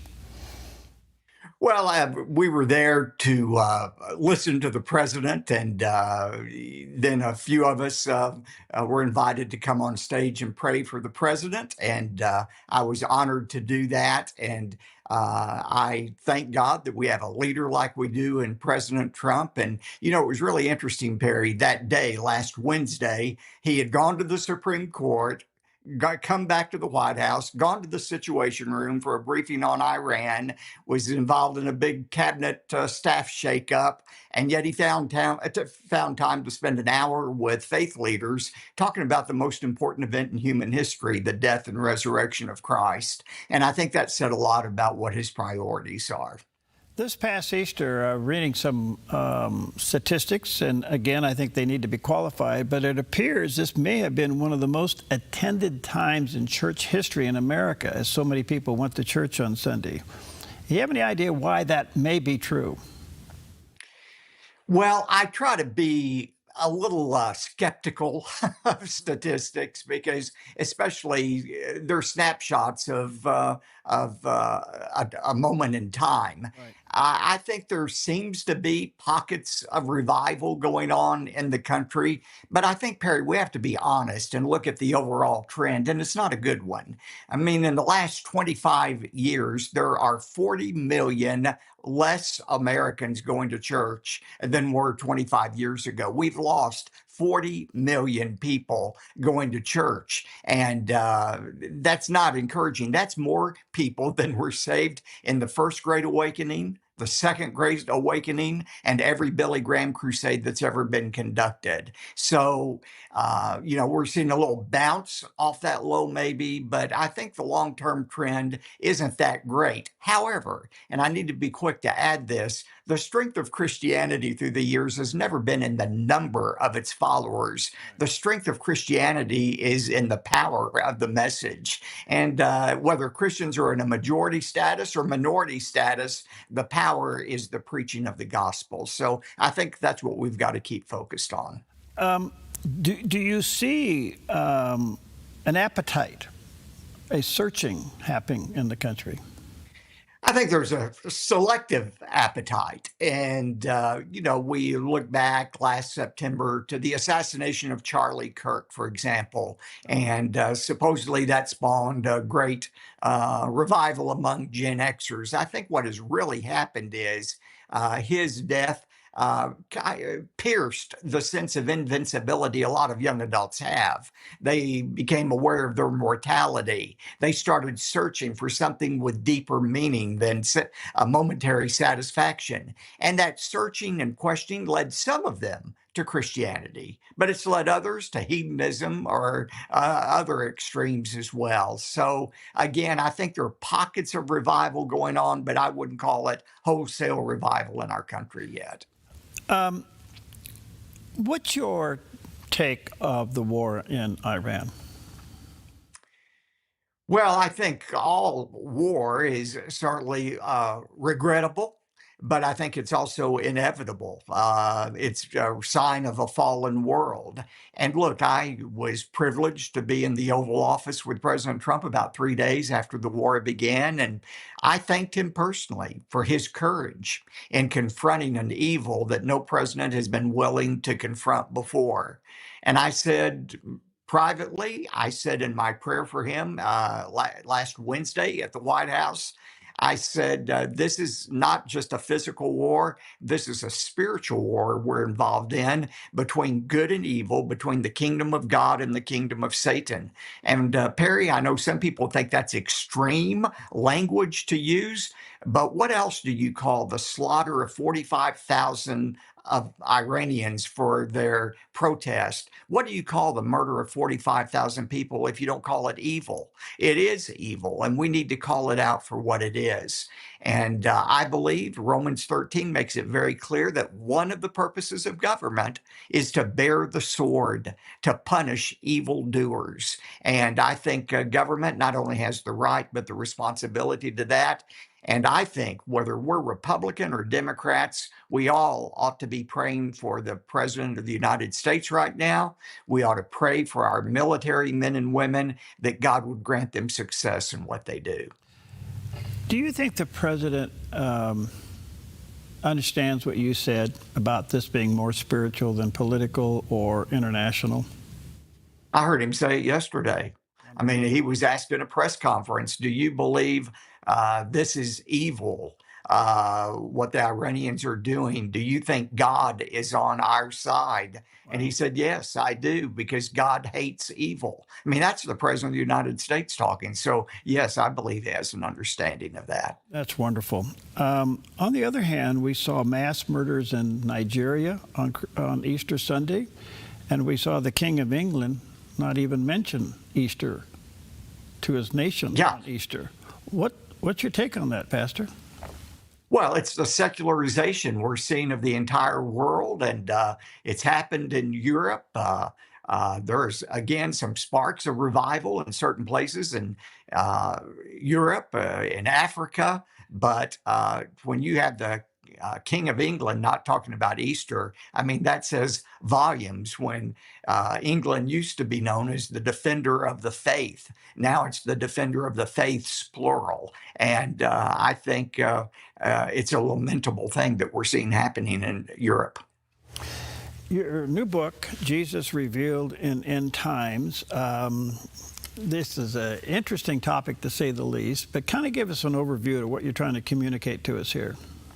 Well, in every book on the end times that I've written, and most every book I've read on the end times, it takes a linear approach talking about the events of the end time, the rapture of the church that could happen at any moment before we finish this interview.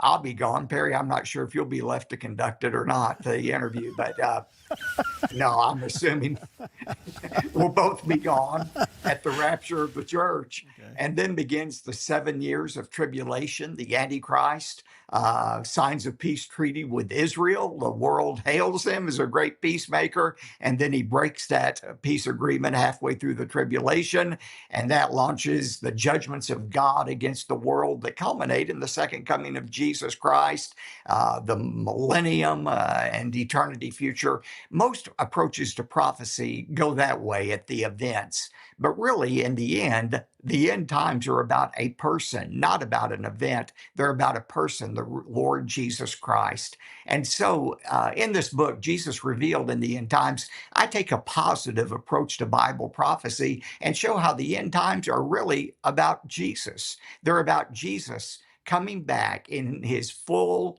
office of being Savior, Messiah, King of Kings, and so forth. And I take all of those names of Jesus and show how those names are fulfilled in the end times. That's beautiful. Do you think, it's been said, reading the headlines, it's been said that this war in Iran has reset the world. Does that fit into prophecy? You know, I'm very hesitant to try to take headline events and say, oh, this is a fulfillment of X and X prophecy. I think what is clear in the Bible is that when the end finally comes, there's a difference between the term last days and end times. End times refers to that 7-year period, beginning with the peace treaty with Israel, ending with the second coming of Christ. The end times may be months away. They may be centuries away. I don't know. But the Bible also uses the term last days, and the last days technically begin when Jesus ascended into heaven, and they will end when he comes back again. We've been living in the last days for 2,000 years. The end times are not here yet, but they could be here at any moment. And so what I do know is the Bible says in Revelation 16 that at the very end of the end times, the battle of Armageddon, all the world forces will descend upon Israel. And people have wondered what in the world could bring them all to Israel. I think we've seen that in recent days, how the world's attention has been focused on Israel. The leaders of the world will gather in Israel to do war against the Antichrist, and that will usher in the second coming of Christ. You know, there's been tension, Perry, in the Middle East for hundreds and hundreds of years. And people say, well, what's different this time? 2 words: nuclear weapons. I believe we are at a more dangerous time in world history than we've ever been before because of the arsenal of weapons. The president told me, as he has said publicly, a few days after the war began, he said Iran was within weeks of getting a weapon that could do great damage to America. So I believe that's changed the playing field, and it makes me think, not because the Bible says so, but I have a sense we're closer now to the end than we've ever been. But I always tell people, you know, one of 2 things is true I know about myself. In the next 20 to 30 years, either he's coming or I'm going. But the end is close for me and all of us, one way or the other.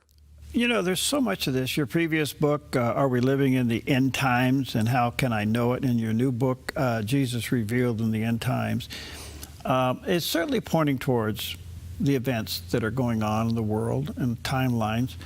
Why, let's see if I can ask this right. Do you think it is effectively translating into evangelism? No. I think the statistics show that fewer and fewer people being won to Christ and baptized. Now, there are exceptions to that in some places. But, you know, 2 Peter 3 says, seeing that all these things, that is, the world, is going to be burned up, what sort of people ought we to be in holy conduct and godliness, looking for and hastening the coming of the Lord? If the end is coming, we ought to be telling as many people as possible the truth about Jesus Christ. And Perry, that's why we enjoy partnering with you on the Dove to share Pathway to Victory. We're trying to win people to Christ, as many as we can, as soon as we can, because Christ is coming back again. Beautiful. All right, let me take a quick break. Check out Pastor Jeffrey's new book. It's called Jesus Revealed in the End Times. There's a picture of the cover right there on the screen. Beautiful. And his website, PTV, which is pathwaytovictory.org. And there's a picture of that landing page. We'll take a quick break. We'll be right back. You feel most alive where you feel most at home. And this is living. Bobcat, the company that changed the way the world works, is coming home with a quality compact tractor built to match your quality of life. This isn't work you have to do. It's work you get to do. So get it done in a tractor that's all you. See your dealer or visit bobcat.com. Something to think about from the Dove TV. Jesus was sweating blood as he thought about it and said, Father, if it's possible, let this cup pass from me. Nevertheless, not my will, but yours be done. What was Jesus recoiling from? He was recoiling from taking the sin of the world upon himself. He who was holy would bear everything that was unholy. He who was sinless would take upon himself everything that was sinful. All the sin of humanity. My sin's bad enough. Yours makes it even worse.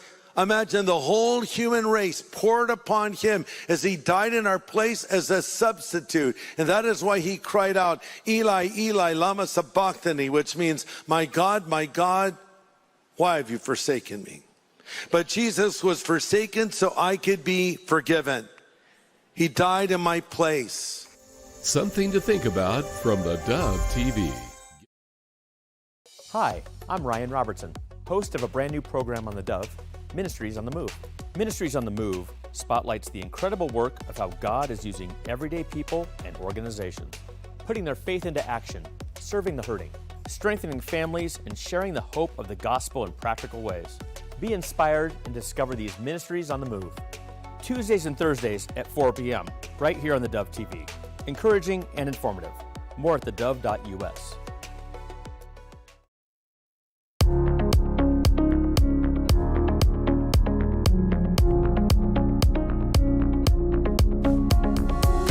All right, welcome back. Again, always an honor to have with us Dr. Robert Jeffress, Senior Pastor there at First Baptist Church in Dallas. He wrote a book, Are We Living in the End Times and How Can I Know? But his new book has just been released, Jesus Revealed in the End Times. And there's a picture of the cover of that new book there on the screen, and his website, PTV, which is Pathway to Victory, ptv.org. You can see his program on the Dove Television Network, which, by the way, we've just added 3 more stations. Your TV program is covering a population of 14 million people through our network. Wow, that's tremendous. Yeah. All right. Easter Sunday is the defining event for Christianity. Separates us from every other religion and faith in the world. And yet, a lot of people hope in the resurrection, but don't live in the resurrection. What would you say to them? I would say the resurrection is important because it certainly verifies that Jesus was who he said he was, but it also clarifies the way to experience eternal life, and that is through faith in Christ alone. And, you know, Perry, somebody once said the statistics on death are very impressive. 1 out of every 1 dies. We all are going to die, but we have a choice of where we spend eternity. And, you know, I think of what somebody said one time, 5 seconds after you die, you will discover what you should have believed and how you should have lived, but then it will be too late. So I think we ought to live in the knowledge that one day we're not only going to die, but we're going to be raised again from the dead to stand judgment before God. You know, I think shocked some of my members Sunday when I said everybody is going to live forever. It's not just Christians who live forever. Everybody. Baptists, Mormons, Methodists, Catholics, atheists, Hindus, Jews, every person ever created will experience a resurrection. Some, in fact, the majority of people will be resurrected for an eternity of suffering and God's judgment, Daniel 12:2. Some will be raised for everlasting contempt, but some will be raised for everlasting life. And I think that knowledge that we're all going to stand before God in judgment, that we're all going to have to give an account, should certainly affect how we live our lives right now. That's so well said, because the other part of our discussion is, I'm sure you, as a pastor, you get this all the time, but the correspondence we get here through the network, a lot of people are believers, but they're really hurting. They got a lot of problems. I mean, at levels unlike anything we've ever seen. And they're real, and we want to do our part to help and reach and direct people on the right path. The side thing from that is that could eclipse evangelism. If they can't get God to work on their life, why export it? What would you say to that? Well, I think what you're talking about is the reality and problem of suffering. I mean, if God's not going to meet my needs right now and going to allow me to go through horrible circumstances, and many Christians do go through horrible circumstances, why would I want to share my faith with anybody else? Why would I want to share my misery with anybody else? The whole issue of suffering is the greatest potential threat to the gospel message there is. And yet, I just remind people, you know, Perry, I remember last summer when we had this terrible flood in Texas at a Christian camp that killed all these little girls at this camp. It was just a horrible thing. And Fox had me go down there the next morning to stand on the riverbank and try to answer the question, why would a loving God allow something to happen like this? And I tell people all the time, this world that we're living in with wars, with death, with broken relationships, that was never the way God planned this world to be. But thank God it's not the way the world will always be. Christ is coming back again. And the Bible says he's going to create a new heaven and a new earth. And in that day, God will wipe away every tear from our eyes. There shall no longer be any death, mourning, or crying, or pain, for the first things have passed away. And I would say to anybody who's watching right now, who's going through suffering, and you're questioning whether God loves you or even exists, don't make your judgment prematurely. Remember, there is a new world coming, and God will eventually, not immediately, but eventually answer every desire and every need you have. Beautiful. I'm going to ask you a little bit of a personal question. You've been trusted to be around the president, and you firsthand witness the high intensity of what it is to be in that position. How are you able to keep a clear mind on Christ when you hear all of the other stuff going on in the room? Well, first of all, President Trump has been a friend of mine for 11 years. I knew him before he became president, and I think the world of him. But he has many friends. I don't want to overstate my friendship with him. We're friends and we communicate regularly, but he has many friends. But one thing I appreciate about the president is when he asks a question, he expects you to tell the truth. I remember one of the first conversations I had with him before he became president. He asked me a question, and I gave him the answer. Honestly, I gave him the answer I thought he would like to hear. And about 30 seconds later, I said, Mr. Trump, what I said to you, that wasn't my best answer. I want to be a good friend, and so I'm going to tell you what I really think. And I told him, and he accepted it. But I just think, my job, and I think it's the job of every Christian, is whether we agree with his particular policy on this or that. I just think we have a responsibility to pray for our president, according to 1 Timothy 2. Because the truth is, if he wins, America wins. And we need to remember that what unites us is greater than what separates us. Do you have a feel in your heart how this war in Iran is going to end up? I have no clue. Okay. I just don't. Yeah. If I knew, I'd be out making one bet or another bet on the stock market, but I just have no clue. No. But one thing I know, I don't have the short-term answer, but I have the long-term answer, and that is, in the end, every knee will bow and every tongue will confess that Jesus Christ is Lord. That's how it's all going to turn out. And your view on Israel at this point, they've been, somehow they still are standing. That's providential, isn't it? Well, it is, and it's exactly what the Bible promises. No other nation in the world has the promise of endurance. I am preaching a special message this Sunday that we will air on theDove, I think the weekend of June 28th. It's entitled, America at the Crossroads, Will We Survive Another 250 Years? And I think part of the answer of that question is going to be how the United States stands with Israel. Do we continue to stand with Israel? I don't know if you're aware of it. You probably are, but support for Israel is plummeting in America right now. And I think if we abandon Israel, I think there's every reason to believe God will abandon us. God promised Abraham, those who bless you and your descendants will be blessed by me. Those who curse you will be cursed by me. So again, I think it is just imperative for our own self-interest, if nothing else as a country, that we stand with Israel, because to stand with Israel is to stand on the right side of history and the right side of God. You have any idea why support is plummeting and anti-Semitism is rising? Well, I tell you, that is something that perplexes President Trump, and he speaks of it often. He said it again last Wednesday. He said, I can't understand why some of you Christians, you support Israel more than the Jewish people.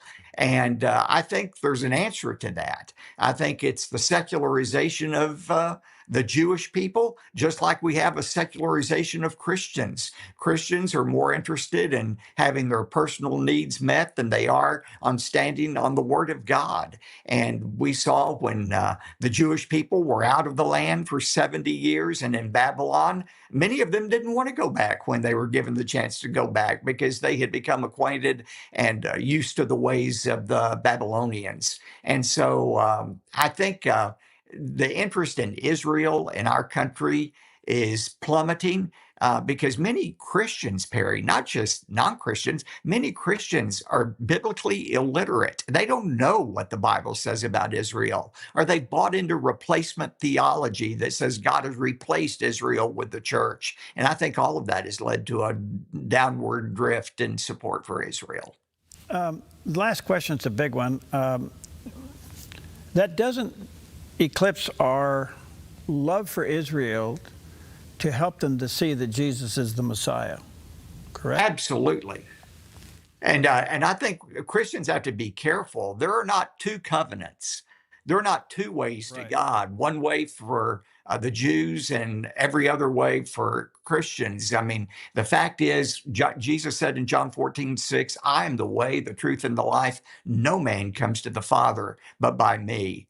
You can't be a Baptist, a Methodist, a Catholic, or a Jew and go to heaven if you haven't trusted in Jesus Christ. And that's the most important decision anyone and everyone can make. Pastor, thank you for your time. We value it greatly. Thank you for your work. Thank you for not sleeping. Except.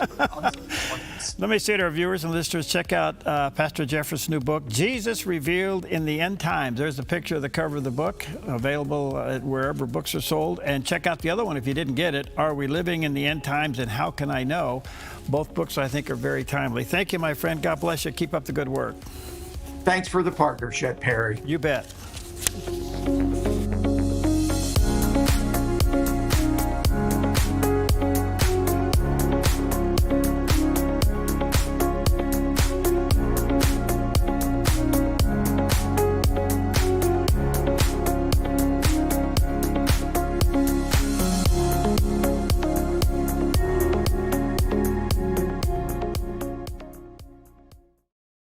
Applegate River Golf and RV Resort, a pristine 9-hole course alongside the Applegate River. Their clubhouse offers a golf simulator experience. The RV Resort is adjacent to the golf course with convenient pull-through parking. Applegate River Golf and RV Resort. Information at applegaterv.com.